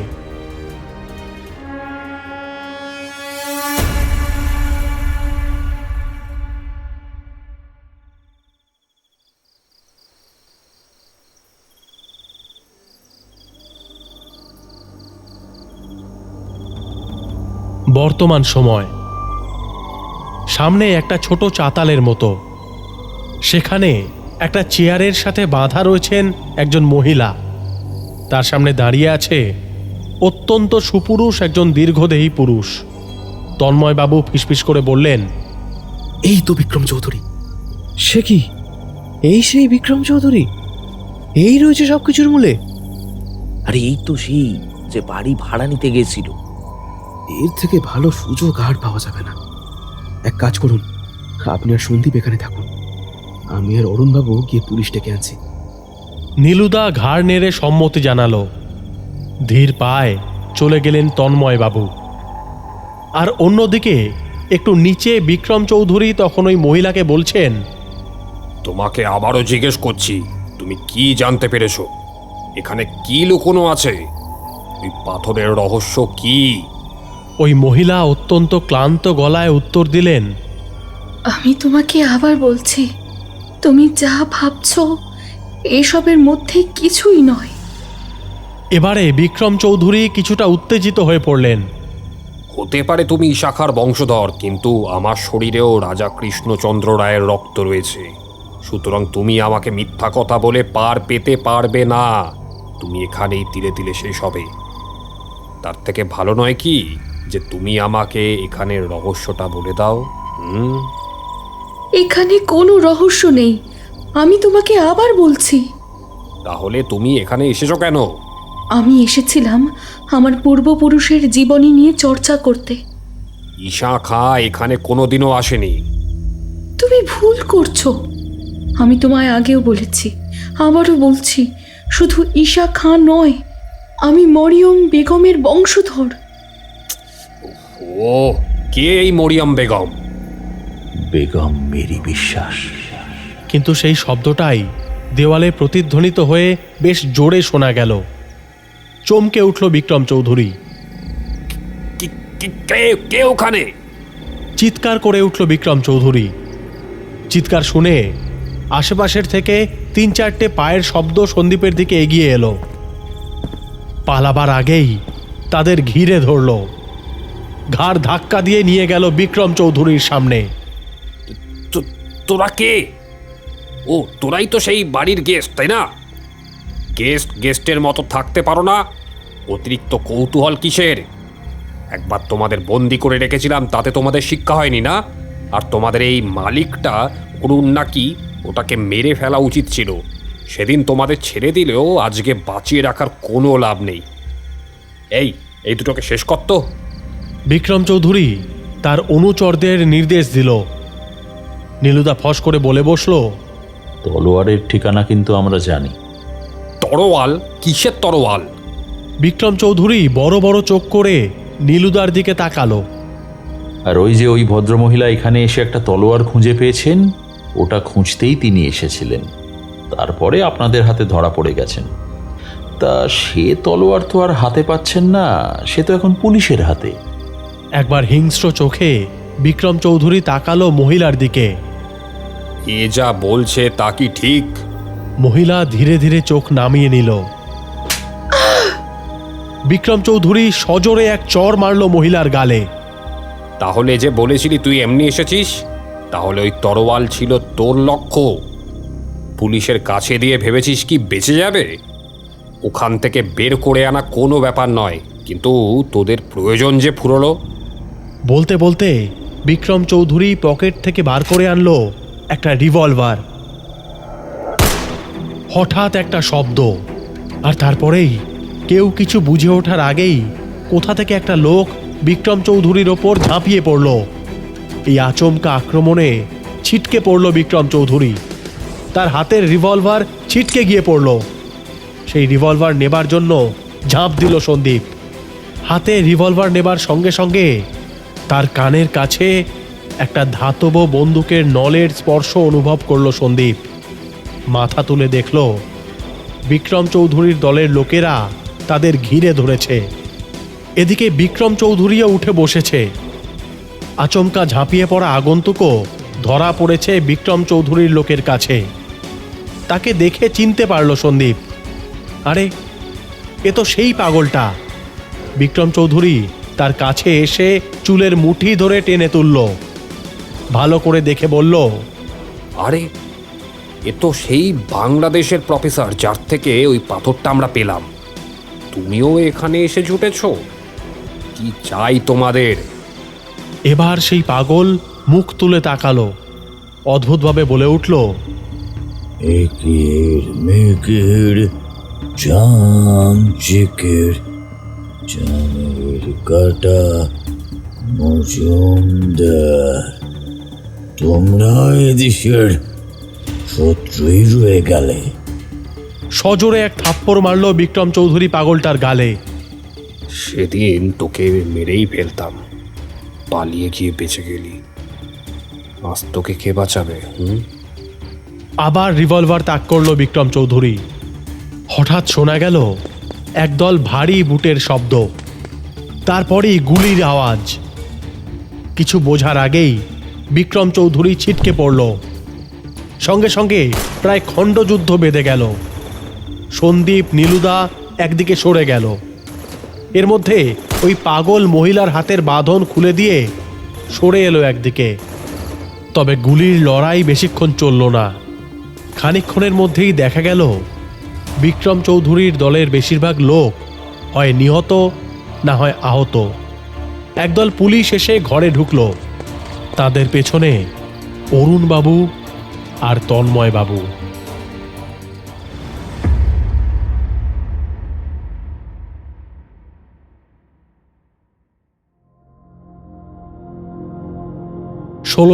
সাল দিল্লিতে তখন আকবরের মৃত্যুর পর সিংহাসনে বসেছেন জাহাঙ্গীর। জাহাঙ্গীর বসেই মানসিংহের ওপর পরোয়ানা জারি করলেন, যে কোনো মূল্যে বাংলাকে তার কবজায় আনতে হবে। বাংলায় তখন তার মূল শত্রু দুজন, প্রতাপাদিত্য ও কেদার রায়। এদিকে ভবানন্দ মজুমদার ও শ্রীমন্ত পৌঁছে দিলেন শিলাময়ীর মূর্তি প্রতাপাদিত্যের কাছে। প্রতাপাদিত্য যথেষ্ট উল্লাসিত হলেন। এই মুহূর্তে নিজেকে ঘোষণা করলেন বাংলার স্বাধীন সম্রাট বলে। এই উচ্ছ্বাস মেনে নিলেন না জাহাঙ্গীর। মানসিংহকে পাঠালেন বাংলাদেশ আক্রমণ করতে। মানসিংহ জানতেন প্রতাপাদিত্যের থেকেও কেদার রায় হচ্ছে সবচেয়ে শক্ত খুঁটি, কিন্তু তিনি খবর পেয়েছিলেন ঈশা খাঁ এবং চাঁদ রায়ের মৃত্যু হয়েছে। তার ফলে কেদার রায়ের শক্তি এখন বেশ কিছুটা কম। এই সুযোগটাই নিলেন মানসিংহ। আক্রমণ করলেন বিক্রমপুর। ওদিকে স্বর্ণময়ীর ঘটনার পর একেবারে ভেঙে পড়েছেন কেদার রায়। তার বারবার মনে হচ্ছে তার রাজ্যের কুলদেবী শিলাময়ী তাকে ছেড়ে চলে গেলেন। তিনি মহা পাপ করেছেন। রাজ্য চালনায় আর তেমন তার মন নেই। বেশিরভাগ সময় তিনি কাটান মন্দিরে, কিন্তু আজকাল মন্দিরে গিয়েও মনে আগের মতো শান্তি পান না। এমন সময় তিনি সংবাদ পেলেন মানসিংহের আক্রমণের। বারবার স্বজন হারানোর বেদনার থেকে এই ভালো। প্রস্তুত হলেন কেদার রায় শেষ যুদ্ধের জন্য। এবারে মানসিংহ সম্মুখ থেকে আক্রমণ শুরু করলেন। মানসিংহ লোকমুখে শুনেছিলেন কেদার রায়ের শিলাময়ীর কথা। তিনি ঠিক করলেন এই শিলাময়ী মূর্তি নিয়ে তিনি যাবেন তার রাজত্ব আম্বরে। শুরু হলো যুদ্ধ। কেদার রায়ের সৈন্যবাহিনী প্রবল পরাক্রমে যুদ্ধ শুরু করল, কিন্তু এবারে যেন মানসিংহকে ঠেকানো যাচ্ছে না। অস্ত্র এবং সৈন্য আস্তে আস্তে নিঃশেষ হয়ে আসতে লাগলো। কেদার রায় বুঝতে পারছেন পরাজয় সম্মুখে, তবু তিনি পিছু হটতে রাজি নন। প্রবল বিক্রমে তিনি যুদ্ধ চালিয়ে যাচ্ছেন। মানসিংহের অগ্রগমন হচ্ছে ধীরে ধীরে। রাজধানীর প্রায় ভেতরে ঢুকে এলেন মানসিংহ। পিছু হটতে হটতে কেদার রায় একেবারে রাজ্যের সীমানায় এসে দাঁড়িয়েছিলেন, কিন্তু এখনো তিনি অপরাজিত। তলোয়ার হাতে ধরলে এখনো তার সামনে দাঁড়াতে পারছে না কোনো মুঘল সেনা। মানসিংহ রাজধানী অবরোধ করলেন। মানসিংহ রাজধানীতে সমস্ত খাদ্যের যোগান বন্ধ করে দিলেন। কেদার রায় তবুও হারবার পাত্র নয়। এই যুদ্ধ চলল 7 দিন ধরে। 7ম দিন রাতে মানসিংহ তখন তাঁবুতে বিশ্রাম করছেন। হঠাৎ শুনলেন বাইরে একটা চিৎকার চেঁচামেচি। কি ব্যাপার? খবর নিতে বললেন সেনাপতিকে। সেনাপতি বেরিয়ে গেলেন। খানিকক্ষণ পরে ফিরে এলেন দুজনকে সঙ্গে নিয়ে। কি ব্যাপার? এরা কারা? মহারাজ, এরা আমাদের তাঁবুর আশেপাশে ঘুরঘুর করছিল। এরা কেদার রায়ের লোক। বটে? এত সাহস! মানসিংহ পাশে রাখা তরবারির দিকে হাত বাড়ালেন। লোক দুটি কাতর কণ্ঠে আবেদন করে উঠল, মহারাজ, আমাদের কথা একবার শুনুন। কি ব্যাপার? মহারাজ, আমরা কেদার রায়ের লোক নই। আমরা আপনার সাথে দেখা করতে আসছিলাম। কেদার রায়ের অত্যাচারে আমরা ভালো নেই মহারাজ। আমরা কেদার রায়ের রাজকর্মচারী। আমার নাম শ্রীমন্ত, আর ও ভবানন্দ।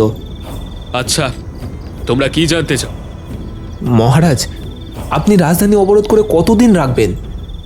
এদের খাদ্য ভাণ্ডারে এখনো যা আছে তা দিয়ে তিনি আরো মাস 6 চালিয়ে দেবেন। তাই? মানসিংহের কপালে চিন্তার রেখা দেখা দিল। তার চেয়ে মহারাজ,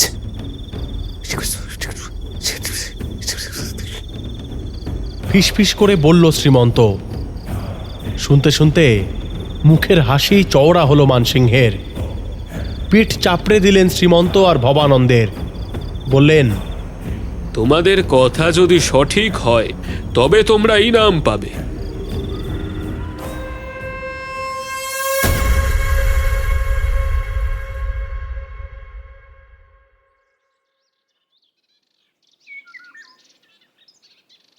পরের দিন সকালে যুদ্ধের শুরুতে প্রতিদিনের মতো শিলাময়ীকে প্রণাম জানাতে ঠাকুর ঘরে ঢুকেছেন কেদার রায়। সেদিন কি মনে হতে শিলাময়ীর দুটি চরণ ছুঁয়ে তিনি আশীর্বাদ নিতে গেলেন, কিন্তু চরণ স্পর্শ করার সঙ্গে সঙ্গে তার মনে একটা কিরকম সন্দেহ দেখা দিল। শিলাময়ীর মূর্তি তিনি হাতে তুলে নিলেন।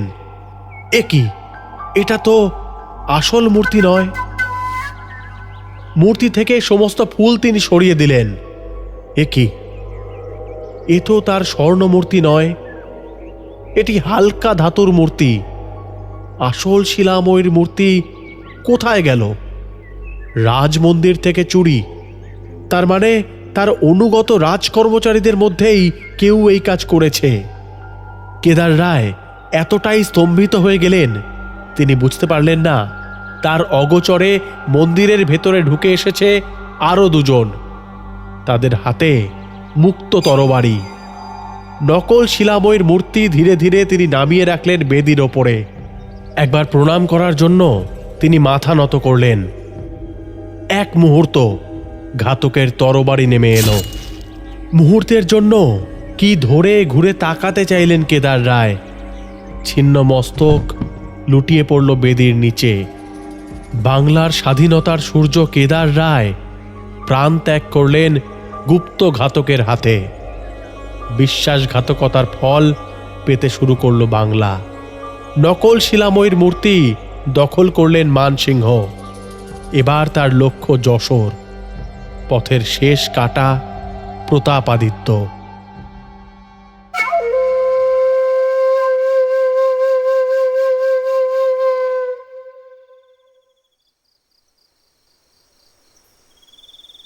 বর্তমান সময়। মাঝখানের ঘরে সবাই বসেছে। নীলুদা, সন্দীপ, উদ্ধার পাওয়া ভদ্রমহিলা, পাগল সাজা প্রফেসর রাশেদ, তন্ময়বাবু এবং অরুণবাবু। ইন্সপেক্টরও এসেছেন। বিক্রম চৌধুরীর দেহ নিয়ে গেছে পুলিশেরা। এবার ব্যাপারটা একটু বুঝিয়ে বলুন তো। বলছি, ধাঁধার শেষ টুকরোটা জোড়া লাগাই। নীলুদা বলল ভদ্রমহিলাকে। আপনার নামটা কিন্তু আমাদের জানা হয়নি। আমার নাম মরিয়ম, মরিয়ম খাতুন। বেশ, এবার আপনি বলুন যে আপনার এখানে আসার মূল উদ্দেশ্যটা কি? শেকড়ের সন্ধানে। মানে? আমার অতীত একটু বলা দরকার। বাংলায় যখন কেদার রায় প্রতাপাদিত্যের রাজত্ব চলছে, তখন আর এক ভূঁইয়া ছিলেন ঈশা খাঁ, তার বংশধর আমি। আবার যে সিরাজের বেগম ছিলেন মরিয়ম বেগম, যদিও তার সাথে সিরাজের কোনোদিন দেখা হয়নি। পলাশির যুদ্ধের সময় তিনি পালিয়ে যান, যারও বংশধর আমি। এই মারিয়াম বেগমকে নিয়ে বিমল মিত্র বই লিখেছেন, যা আপনার সুটকেসে ছিল? হ্যাঁ, যদিও সেখানে অনেক ঘটনাই কাল্পনিক, কিন্তু চরিত্রটা সত্যি ছিল। তারপর আমি পড়াশোনা শুরু করে জানতে পারি যে এই বেগম পলাশির যুদ্ধে যখন সিরাজ হেরে যান, তখন এখান থেকে পালিয়ে যান। এখান থেকে মানে? মানে এই বাড়ি থেকে। এই বাড়ি? হ্যাঁ, এই বাড়ি ছিল চেহেলে সুতুন, যার অধিকাংশই আজ জলের তলায় নিমজ্জিত। বেশ, তারপর? আমি ওই সময়ের এনার লেখা একটা পুঁথি পাই। তার থেকে জানতে পারি তার কাছে ছিল অত্যন্ত মূল্যবান এক অষ্টভুজা দুর্গামূর্তি। দুর্গামূর্তি? হ্যাঁ, দুর্গামূর্তি। কিন্তু পালাবার সময় তিনি সেই মূর্তি নিয়ে যেতে পারেননি। এই মূর্তিকে ভাবা হতো সৌভাগ্যের প্রতীক। এরকমই আমাদের পারিবারিক সূত্রে প্রাপ্ত সেই পুঁথিতে পাই। আমার হিসেব মতে সেই মূর্তি এই বাড়িতে থাকার কথা। সেটা খুঁজতেই আমি আসি। তাহলে এই তরোয়াল? এই তলোয়ার ছিল খুব সম্ভবত মানসিংহের। ঈশা খাঁর সাথে একবার যুদ্ধে মানসিংহের তলোয়ার একবার টুকরো হয়ে যায়। সেই তলোয়ার ঈশা খাঁকে উপহার দেন। তারপর ঈশা খাঁর রাজ্য কেদার রায় আক্রমণ করেন তখন তিনি এই তলোয়ার নিয়ে আসেন স্মৃতিস্বরূপ। আপনি এত কিছু জানলেন কি করে? সেই খবরের কাগজ, ওর মিসিং পেজে এই খবরটাই ছিল। ওটা পড়েই বোধহয় বিক্রম চৌধুরী। হ্যাঁ, এই তলোয়ার বরাবর একটি নির্দিষ্ট জায়গায় রাখা থাকতো, এমনকি মরিয়ম বেগমের সময়ও। এতদিন সেটা ওখানেই ছিল। আমি ওখান থেকেই ওটা উদ্ধার করি। কিন্তু মুসলিম রাজার কাছে এই দুর্গা মূর্তি কোথা থেকে এলো? তন্ময়বাবু জিজ্ঞেস করলেন। এই প্রশ্নটাকে পাত্তা না দিয়ে নীলুদা বলল, আপনি কি সেই দুর্গা মূর্তি খুঁজে পেয়েছেন? পেয়েছি, আবার পাইনি। মানে? আমার সাথে তাহলে আপনাদের একটু আসতে হবে। সবাই চলল মরিয়মের পিছনে পিছনে। যে সিঁড়ি দিয়ে নেমে গিয়ে মরিয়মকে উদ্ধার করা হয়েছিল, ঠিক তার বিপরীত দিকে একই রকম আরেকটি সিঁড়ি দেখা গেল। এই সিঁড়িগুলো প্রায় জলে ডুবে আছে। নিচে একটা দেওয়ালের গায়ে বেশ ইট বেরিয়ে বেরিয়ে আছে।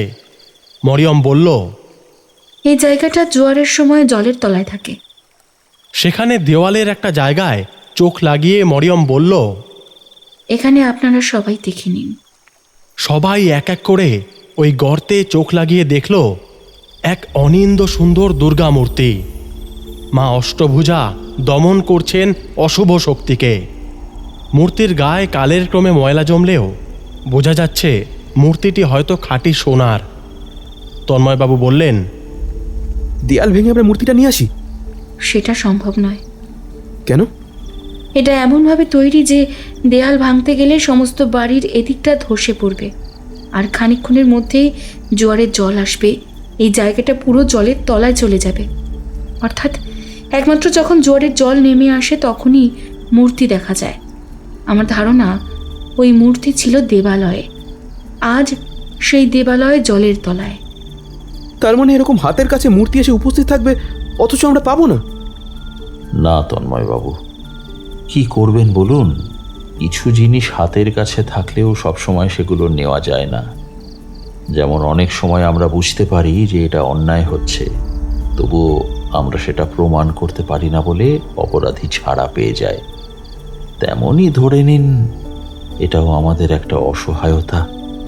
নীলুদা গম্ভীর গলায় বলল। তন্ময়বাবু একবার তাকালেন নীলুদার দিকে, তারপর একটা দীর্ঘশ্বাস ফেলে ধীরে ধীরে সিঁড়ি দিয়ে উঠে গেলেন। ঘরে গিয়ে তন্ময়বাবু বসলেন না, তারা আছে বলে চলে গেলেন। কি ব্যাপার বলুন তো, আপনার কথা শুনে তন্ময়বাবু চলে গেলেন কেন? আর কি করবেন, উনি বুঝতে পেরেছেন যে ওর সব ব্যাপার আমি ধরে ফেলেছি। মানে কি বলতে চাইছেন আপনি? এই ঘটনার সূত্রপাত বাংলাদেশে সেই পুকুর খোঁড়া দিয়ে। তারপরের ঘটনা রাশেদবাবু বলবেন। এতক্ষণ বেশ চুপচাপ ছিলেন প্রফেসর রাশেদ। তিনি বললেন, ওই পুকুর থেকে যে ফলক পাওয়া যায় তার পুরো কবিতাটা ছিল ঠিক এই রকম। বলে পকেট থেকে একটা ফোন বার করে তাতে ছবিটা দেখালেন। হে দেবী দুর্গে ক্ষুদ্র দিনহীন নরপতি আমি, তব চরণে জানাই শত প্রণাম অন্তর্যামী। সৌভাগ্য বরিশনে অষ্টভুজা ত্রাতা, আশীর্বাদে ধন্য মোরা শিলাময়ী মাতা। এ দেবালয় ধন্য হোক তোমার চরণ স্পর্শে, বিপদে সবে করিও রক্ষা দিও গো কৃপা বরষে। এর পুরোটা পাঠোদ্ধার করার আগেই বিক্রম হামলা করে। আমি পালিয়ে প্রাণ বাঁচাই। ফোনে ছবিটা তোলাই ছিল, পরেই পাঠোদ্ধার করতে পারি। এদিকে বিক্রমের হামলার ফলে আমি বুঝতে পারি যে ও কোনো কিছুর সন্ধান পেয়েছে। ওকে অনুসরণ করেই আমি এখানে আসি, পাগলের ছদ্মবেশ নিই। পরে ঘটনাক্রমে ব্যাপারটা বুঝতে পারি, কিন্তু একা কিছুই করতে পারছিলাম না। ঠিক সেদিন রাতেই আমি নীলুবাবুকে পুরো ঘটনাটা জানাই। সন্দীপ নীলুদার দিকে তাকায়। এতক্ষণে পরিষ্কার হয় পাগলকে তাড়া করে নীলুদার দেরি হওয়ার রহস্য। এবার মূর্তির ইতিহাসটা একটু বলি। এই মূর্তি কেদার রায়ের ছিল, সেখান থেকে যায় প্রতাপাদিত্যের কাছে। তারপরেরটা রাশেদবাবু ভালো বলতে পারবেন, কারণ তিনিই হলেন প্রতাপাদিত্যের বংশধর। স্মিত হেসে রাশেদ বাবু বলা শুরু করলেন, রাজা মানসিংহ কিন্তু কূটনীতির প্রয়োগে সিদ্ধহস্ত ছিলেন। তিনি বুঝেছিলেন তার সামনে সম্রাট জাহাঙ্গীর ঝুলিয়ে দিয়েছেন প্রতাপরূপী মৃত্যুর খাঁড়া, আর সেই মৃত্যুর সঙ্গে জুঝতে গেলে চাই উপযুক্ত কূটকৌশল। তাই প্রথমে তিনি চেষ্টা করলেন প্রতাপের শত্রুদের নিজের শিবিরে নিয়ে আসতে, আর এক্ষেত্রে তিনি প্রথমেই পেয়ে গেলেন দিল্লিতে অবস্থানকারী রূপরাম ও কচু রায়কে। প্রতাপের সৌভাগ্য ও সমৃদ্ধিতে ঈর্ষান্বিত তাঁরই আশ্রিত ও অন্যে পালিত ভবানন্দ মজুমদার যোগ দিলেন রাজা মানসিংহের শিবিরে। উচ্চাকাঙ্ক্ষী ভবানন্দ সুমধুর ব্যবহারে প্রতাপের মন জয় করে নেন এবং তার ঘনিষ্ঠ বৃত্তে ঢুকে পড়েন। যদিও প্রতাপের কাছে তিনি তার ঋণ চোকালেন যথাসময় প্রতাপকে পরিত্যাগ করে তার শত্রুপক্ষে যোগ দিয়ে। যাই হোক, অচিরেই প্রতাপকে নির্মূলের ছক কষে ফেললেন মানসিংহ। প্রতাপ যাতে তার বিরুদ্ধে পোড়োমাটির নীতি না নিতে পারেন সেজন্যই চিরাচরিত নিম্নগাঙ্গেয় সমভূমির পথ ছেড়ে অন্য পথ ধরে এগোলেন মানসিংহ। পথে মৈত্রী রচনা করে নিলেন পাকুর রাজবংশের সাথেই, যারা বহুদিন ধরেই প্রতিকূল পরিস্থিতিতে মানসিংহকে রসদ জুগিয়ে যান। মানসিংহ যাতে সপ্তগ্রামে নির্বিঘ্নে গঙ্গা না পেরোতে পারেন সেজন্য রডা আগে ভাগেই সেখানে উপস্থিত হয়ে সমস্ত নৌকা নদীগর্ভে নিমজ্জিত করেন। কিন্তু ধূর্ত মানসিংহ এদিকে এলেনই না। তিনি চাপড়া দিয়ে গঙ্গা পেরোলেন, আর তারপরই মুখোমুখি হলেন অকালে নেমে আসা বর্ষার। রসদ সংগ্রহের নিদারুণ সমস্যায় পড়ে গেলেন রাজা। এবার এগিয়ে এলেন ভবানন্দ। গোবিন্দদেবের বিগ্রহ প্রতিষ্ঠার অছিলায় যে বিপুল অর্থ ও খাদ্যদ্রব্য সংগ্রহ করেছিল তা সমর্পণ করে দিলেন মানসিংহের পায়ে। হাত ছেড়ে বাঁচলেন রাজা মানসিংহ, আর ভবানন্দও ঢুকে পড়লেন তার ঘনিষ্ঠ বৃত্তে। এরপর ভবানন্দ প্রতাপের সেনাবাহিনীর পুঙ্খানুপুঙ্খ বিবরণ, সম্ভাব্য সেনাবিন্যাস, দুর্গ সজ্জা, রণনীতি ইত্যাদির বিস্তৃত বর্ণনা দিয়ে দিলেন মানসিংহকে। কাজ অনেক সহজ হয়ে গেল মানসিংহের। ঝড়ের গতিতে তিনি এগিয়ে চললেন যশোরের দিকে। ইতিমধ্যেই মানসিংহ আত্মসমর্পণের প্রস্তাব দিয়ে দূত পাঠালেন প্রতাপের কাছে। প্রতাপের নির্দেশে কেশব ভট্ট নামে এক ব্রাহ্মণ সভাসদ বাছা বিশেষণে দূতকে ভূষিত করে ফেরত পাঠিয়ে দিলেন মানসিংহের কাছে। আর অপেক্ষা না করে যশোর আক্রমণ শুরু করলেন এবার রাজা মানসিংহ। প্রতাপে আক্রমণের জন্য প্রস্তুত ছিলেনই। শুরু হয়ে গেল ভয়ঙ্কর যুদ্ধ।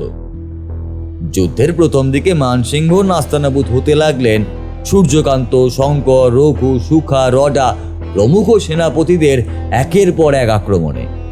স্বয়ং প্রতাপ পুত্র উদয়াদিত্য রণস্থলের চারিদিক ঘুরে সেনাদের উজ্জীবিত করতে লাগলেন, আর সঙ্গে অসাধারণ বীরত্বও দেখালেন। মানসিংহ হতাশ হয়ে পড়তে লাগলেন ক্রমে ক্রমেই। এ সময় কচু রায়, ভবানন্দ প্রমুখ তাকে প্রবল উৎসাহ দিলেন এবং পরামর্শ দিলেন দেবী ভগবতীর পূজা করার জন্য। সেই সঙ্গেই প্রতাপের সৈন্যবাহিনীর মধ্যে কৌশলে গুজব ছড়িয়ে দেওয়া হলো যে রাজা মানসিংহ দেবী ভগবতীর আশীষ প্রাপ্ত হয়েছেন এবং দেবী পৃথ্বীব্যাহন্তা প্রতাপকে ত্যাগ করেছেন। কুসংস্কার প্রিয় বাঙালি সৈন্যদের দুর্বল করার জন্যই যে এই কৌশলের উদ্ভাবন, তাহা বলাই বাহুল্য।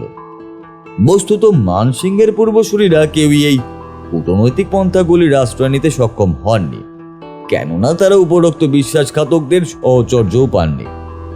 যাই হোক, যুদ্ধ চলাকালীন অবস্থায় একদিন সূর্যকান্ত বেষ্টিত হয়ে পড়লেন। তীব্র যুদ্ধ করেও হাত কেটে বেরোতে পারলেন না তিনি। শেষ মুহূর্তে স্বয়ং উদয়াদিত্য এগিয়ে এলেন তাকে বাঁচাতে, কিন্তু তখন বড্ড দেরি হয়ে গেছে।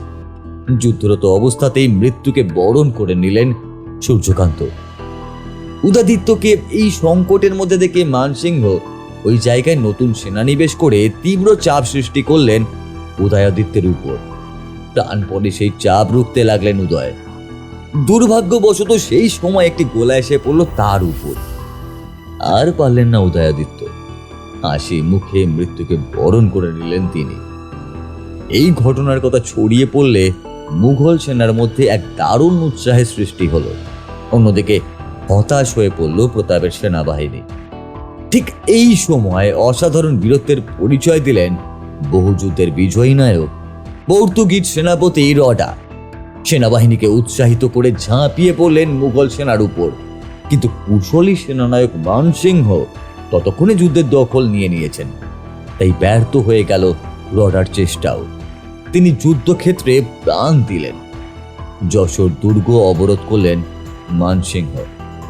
আশাহত প্রতাপ পরিস্থিতির গুরুত্ব বুঝে সরে গেলেন যশোর দুর্গ থেকে ধুমঘাট দুর্গে। তিনি নতুন করে সাজাতে চাইলেন আক্রমণের ছক। কিন্তু হায়, যে দেশ বিশ্বাসঘাতকে ভর্তি, সেখানে সশস্ত্র সংগ্রামের মধ্যে দিয়ে স্বাধীনতা অর্জনের প্রয়াস যে কত বড় ভ্রম, প্রতাপ তা বুঝলেন। যে সমস্ত আত্মীয় স্বজন এতদিন ধরে প্রতাপের অন্নে পালিত হয়েছেন ভবিষ্যৎ সুরক্ষিত করার লক্ষ্যেই, তারাই গিয়ে দলে দলে যোগ দিলেন মানসিংহের দলে। জানিয়ে দিলেন যশোর দুর্গের খুঁটিনাটি গোপনীয় বিষয়গুলি। আর এই যোগাযোগের সূত্রধর হিসাবে কাজ করলেন কৃতজ্ঞ ভবানন্দ। অচিরেই ঘটে গেল যশোরের দুর্গের পতন। মানসিংহ আবার সন্ধির প্রস্তাব পাঠালেন, কিন্তু সম্প্রতি পুত্রহারা প্রতাপ নিকট আত্মীয় স্বজনদের বিশ্বাসঘাতকতায় মুষ্টিমেয় অনুচরদের নিজ মানসিকতার পরিচয় পেয়ে পাগলের মতো হয়েছিলেন। এই প্রশ্ন তাকে আকুল করে তুলল যে কার জন্য লড়াই, কাদের জন্যই বা স্বাধীনতার পতাকা ধরার প্রয়াস। সুতরাং পতন নিশ্চিত জেনেও আর সন্ধি করতে রাজি হলেন না প্রতাপ। অবশিষ্ট সৈন্য নিয়ে প্রতাপ ও শঙ্কর ঝাঁপিয়ে পড়লেন মুঘল সেনার ওপর। তারা দিনব্যাপী যুদ্ধে নিদারুণ ক্ষয়ক্ষতির সম্মুখীন হলেন মানসিংহ। তিনি ভাবতে পারেননি এই পর্যায়ে এসেও প্রতাপের কাছ থেকে এরকম বাধা পাবেন। রাতের অন্ধকারেও যুদ্ধ চলল।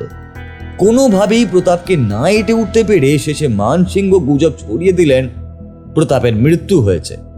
প্রতাপের রণক্লান্ত হতাশ সেনারাই খবরে ছত্রভঙ্গ হয়ে পড়ে।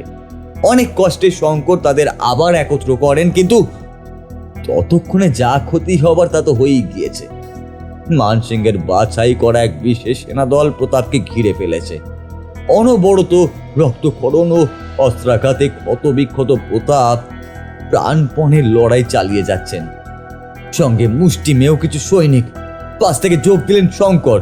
সাধ্যমতো লড়াই করে তিনি শেষ রক্ষা করতে পারলেন না। মূর্ছিত হয়ে প্রতাপ লুটিয়ে পড়লেন মাটিতে। স্বয়ং মানসিংহ নিজের হাতেই বন্দি করলেন প্রতাপ ও শঙ্করকে। সম্ভবত 1605 সনের মাঝামাঝি এক বিষণ্ণ সন্ধ্যায় স্বাধীনতার যে সূর্য বাংলার আকাশে উঠেছিল তা অস্ত গেল। মানসিংহের আদেশে নির্মমভাবে লুণ্ঠন করা হলো যশোর ও ধুমঘাট। অপমানিত ও লাঞ্ছিত হবার ভয় প্রতাপের স্ত্রী ব্রহ্মপুত্রে ঝাঁপ দিয়ে আত্মহত্যা করলেন। বন্দী প্রতাপাদিত্য শঙ্করকে নিয়ে দিল্লি চললেন মানসিংহ। পথ চলাকালীন অবস্থায় বারাণসীতে পৌঁছে অসুস্থ প্রতাপ প্রাণত্যাগ করলেন। শঙ্করের ব্যবহারে মুগ্ধ হয়ে তাকে মুক্তি দিলেন মানসিংহ, কিন্তু প্রতিজ্ঞা করিয়ে নিলেন যে ভবিষ্যতে তিনি কখনোই মুঘলের বিরুদ্ধে অস্ত্র ধারণ করবেন না। মানসিকভাবে রিক্ত হয়ে ব্যক্তিগত সমস্ত সম্পত্তি দান করে দিয়ে বারাসাতের কাছে এসে বাকি জীবনটা অনাড়ম্বরেই কাটিয়ে দিলেন শঙ্কর। আর এই নিদারুণ বিশ্বাসঘাতকতার পুরস্কার হিসাবে ভবানন্দ মুঘল সম্রাটের কাছ থেকে পেলেন জমিদারির ফরমান, কচুরায় পেলেন যশোর জিত উপাধি। কিন্তু এই গোলযোগের মধ্যে কেউই লক্ষ্য করলেন না ভবানন্দ মজুমদার জমিদারি ফরমানের সাথে সাথে প্রতাপাদিত্যের মন্দির থেকে হস্তগত করেছেন শিলাময়ীর আসল মূর্তি। ওই মূর্তি হাতে আসার পর প্রতাপাদিত্য তাকে মন্দিরে প্রতিষ্ঠা করার সময় পাননি। তিনি রেখেছিলেন রাজবাড়ির এক কক্ষে, যার সন্ধান শুধুমাত্র তিনিই জানতেন। এছাড়া ভবানন্দ মজুমদার আর শ্রীমন্তই জানতেন।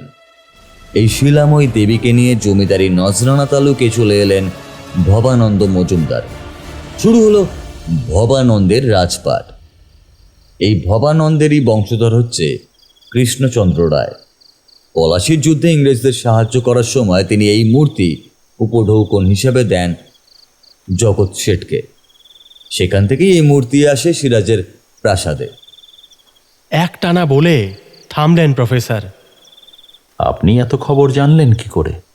বাংলাদেশে আমারও কিছু পরিচিত আছে, তাদেরকে স্থানীয় ইতিহাস সম্পর্কে জিজ্ঞেস করতে পুকুরের তলা থেকে পাওয়া মন্দিরটা সম্বন্ধেই জানতে পারলাম। এই দেবী মূর্তির নাম শিলাময়ী। তখনই দুয়ে দুয়ে চার করলাম। এবার আমি বলি, যখন বাংলাদেশে এই পাথরের শিলালিপি আবিষ্কার হয় তখন তা জানতে পারে বিক্রম চৌধুরী ওরফে ভবানন্দর বংশধর। সে আক্রমণ করে রাশেদ বাবুকে, কিন্তু তার একার পক্ষে এই কাজ করা সম্ভব ছিল না। তাই সে যোগাযোগ করে মামলায় জিতে যাওয়া তন্ময়বাবুর সাথে। এদিকে তন্ময়বাবু এসবের কথা কিছুই জানতেন না, তবে বিক্রমের থেকে এসব জেনে তিনি এই বাড়ি ভাড়ার পরিকল্পনা করেন। একখানা কাগজ ঘেঁটে তিনি জানতে পারেন মানসিংহের এই তরবারির কথা। এদিকে বিক্রমকে তিনি কিছু জানান না। বিক্রম সম্পত্তির লোভে এদিক ওদিক খুঁজতে থাকে। এই সময় এসে উপস্থিত হয় মারিয়াম। এই উপস্থিতি সবার পক্ষেই উদ্বেগজনক হয়ে ওঠে, তাই মারিয়ামকে সরিয়ে দেওয়া হয়। বিক্রম মনে করে মারিয়াম জানে এই বাড়ির গুপ্ত কথা, আর তন্ময়বাবু ভাবেন অরুণবাবু সব জেনে এই বাড়ি কিনেছেন। এরপর আমরা এসে উপস্থিত, সমস্যা বেড়ে যায়। অরুণবাবুকে তুলে নিয়ে যায় বিক্রম। সেখান থেকে অনিমেষবাবুর কথা জানতে পারে, তন্ময়বাবুকে নিয়ে সেখানে যায়। তন্ময়বাবুকে দেখে রাতে দরজা খুলে দেন অনিমেষবাবু। তন্ময়বাবু এবং বিক্রম চৌধুরী সরাসরি বাড়ির রহস্যের কথা জানতে চান। তাতে অনিমেষবাবু রাজি হন না। তখন উপায়ান্তর না দেখে বিক্রম তাকে খুন করে। কোনো প্রমাণ আছে এসবের? না, আনফর্চুনেটলি না। আর সেই জন্যই তো তন্ময়বাবুকে ধরা যাচ্ছে না। আপনি এগুলো জানলেন কি করে? কিছুটা অনুমান আর কিছুটা রাশেদ বাবুর সাহায্যে। আড়ালে থেকে চিঠি লিখে উনিই সাহায্য করছিলেন। আমাদের ঘরের থেকে উদ্ধারও করেন উনি। তন্ময়বাবুকে বিক্রমের সাথে কথা বলতেও উনি দেখেন। তারপর যখন তন্ময়বাবু জানতে পারলেন যে তরবারি আগেই উদ্ধার করে ফেলেছেন মারিয়াম এবং তা উত্তরাধিকার সূত্রে তন্ময়বাবুর কাছেই আসছে, তখন তিনি খেললেন মাস্টার স্ট্রোক। এক ঢিলে দুই পাখি। উনি খুব ভালো করেই জানতেন যে মারিয়ামকে কোথায় বন্দি করে রাখা হয়েছে, তাই আমাদের নিয়ে গেলেন ওখানে, আর পুলিশকে দিয়ে মারলেন বিক্রম চৌধুরীকে। মানে এ তো চোরের ওপরে বাটপাড়ি। History repeats itself, Arunbabu. মানে ছোটবেলার ছড়াটা শুনেছেন তো? ইকির মিকির চাম চিকির চামে কাটা মজুমদার। সন্দীপ বলে উঠল, সেই ছড়াটা যেটা বলে রাশেদ বাবুর দিকে তাকালো। হ্যাঁ, চামে কাটা মজুমদার আসলে কে জানেন? কে? ভবানন্দ মজুমদার। চামে কাটা মানে তার চামড়া নেই। তিনি নির্লজ্জ, তাই মোঘল সেনাপতিদের দিয়ে প্রতাপাদিত্যকে পরাজিত করেছিলেন। মির্জাফরের বিশ্বাসঘাতকতার অনেক আগে থেকেই বাংলায় বিশ্বাসঘাতকতার নিদর্শন রয়েছে। আর সেই ভবানন্দের বংশধর আজ বিশ্বাসঘাতকতার শিকার হলো। কিন্তু তন্ময়বাবুকে তো অপরাধী হিসাবে প্রমাণ করা যাবে না। না, তাই এই মামলা ধোপে টিকবে না। কি বুঝলেন অরুণবাবু? বাপ রে বাপ, এ তো দেখছি চক্রান্তের ছড়াছড়ি। তবে একটা জিনিস ঠিক অরুণবাবু, এই ঘটনার পরে আপনি যদি এই বাড়িতে হোটেল বানান, আপনি কিন্তু মশাই লাল হয়ে যাবেন। কি যে বলেন মশাই। তাহলে এখন আমাদের কাজ কি? কালকে একটু মুর্শিদাবাদটা ঘুরে তারপরে বাড়ি। হলো তো অনেক দিন, ফিরে যাব কালকে। দেখতে এসেছিলাম মুর্শিদাবাদ, আর দেখলাম বাংলার সৌভাগ্যের প্রতীক দুর্গামূর্তিকে। দেখা হয়ে গেছে, সঙ্গে তো আর নিয়ে যেতে পারবো না, স্মৃতিতে ধরে নিয়ে যাব।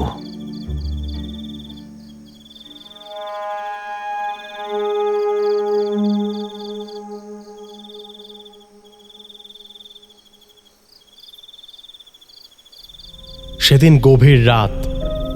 একটা ছায়ামূর্তি ধীরে ধীরে পা টিপে টিপে প্রবেশ করলো বাড়ির ভেতরে। তার হাতে একটা শাবল। আস্তে আস্তে বাড়ির পুরনো অংশের দিকে এগিয়ে গেল। সিঁড়ি দিয়ে ধীরে ধীরে নিচে নামতে লাগলো। বিকেলে নীলুবাবুর কথা শুনে বুঝতে পেরেছে যে তার সব অপরাধ নীলুবাবু ধরে ফেলেছেন। সুতরাং এখানে আর থাকা যাবে না।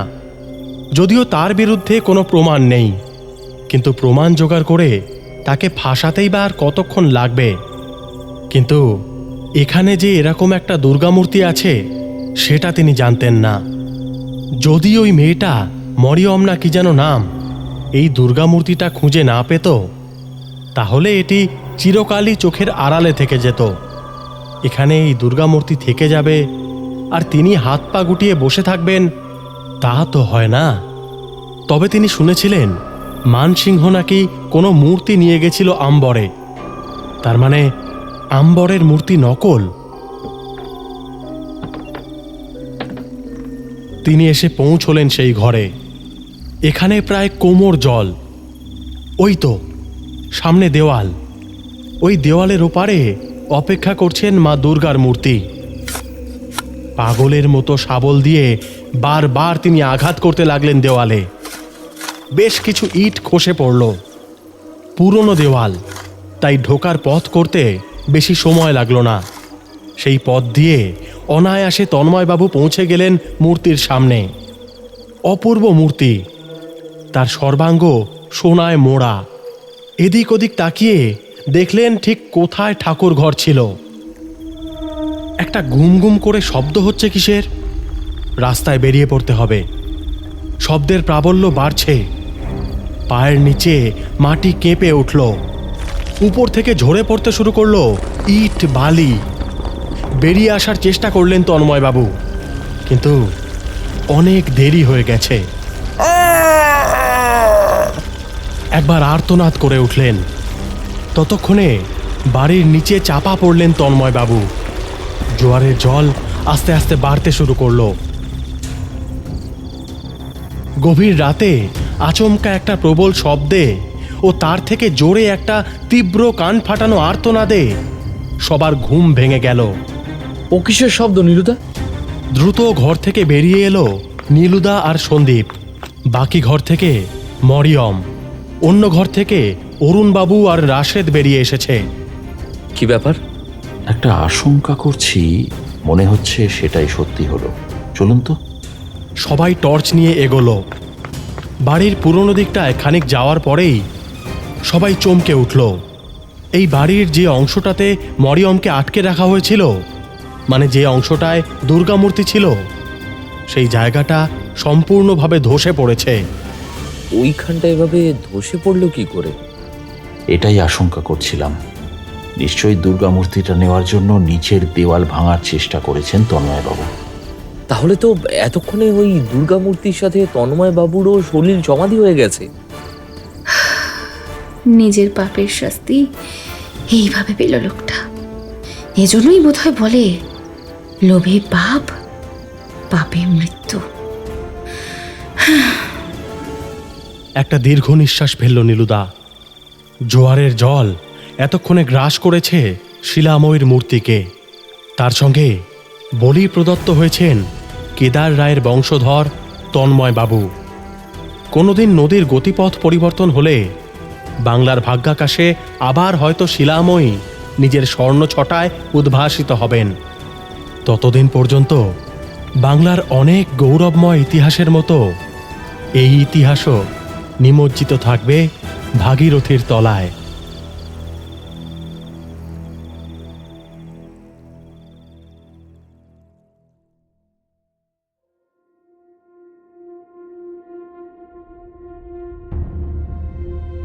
শেষ হলো আমাদের আজকের গল্প বারো ভূঁইয়ার গুপ্তধন।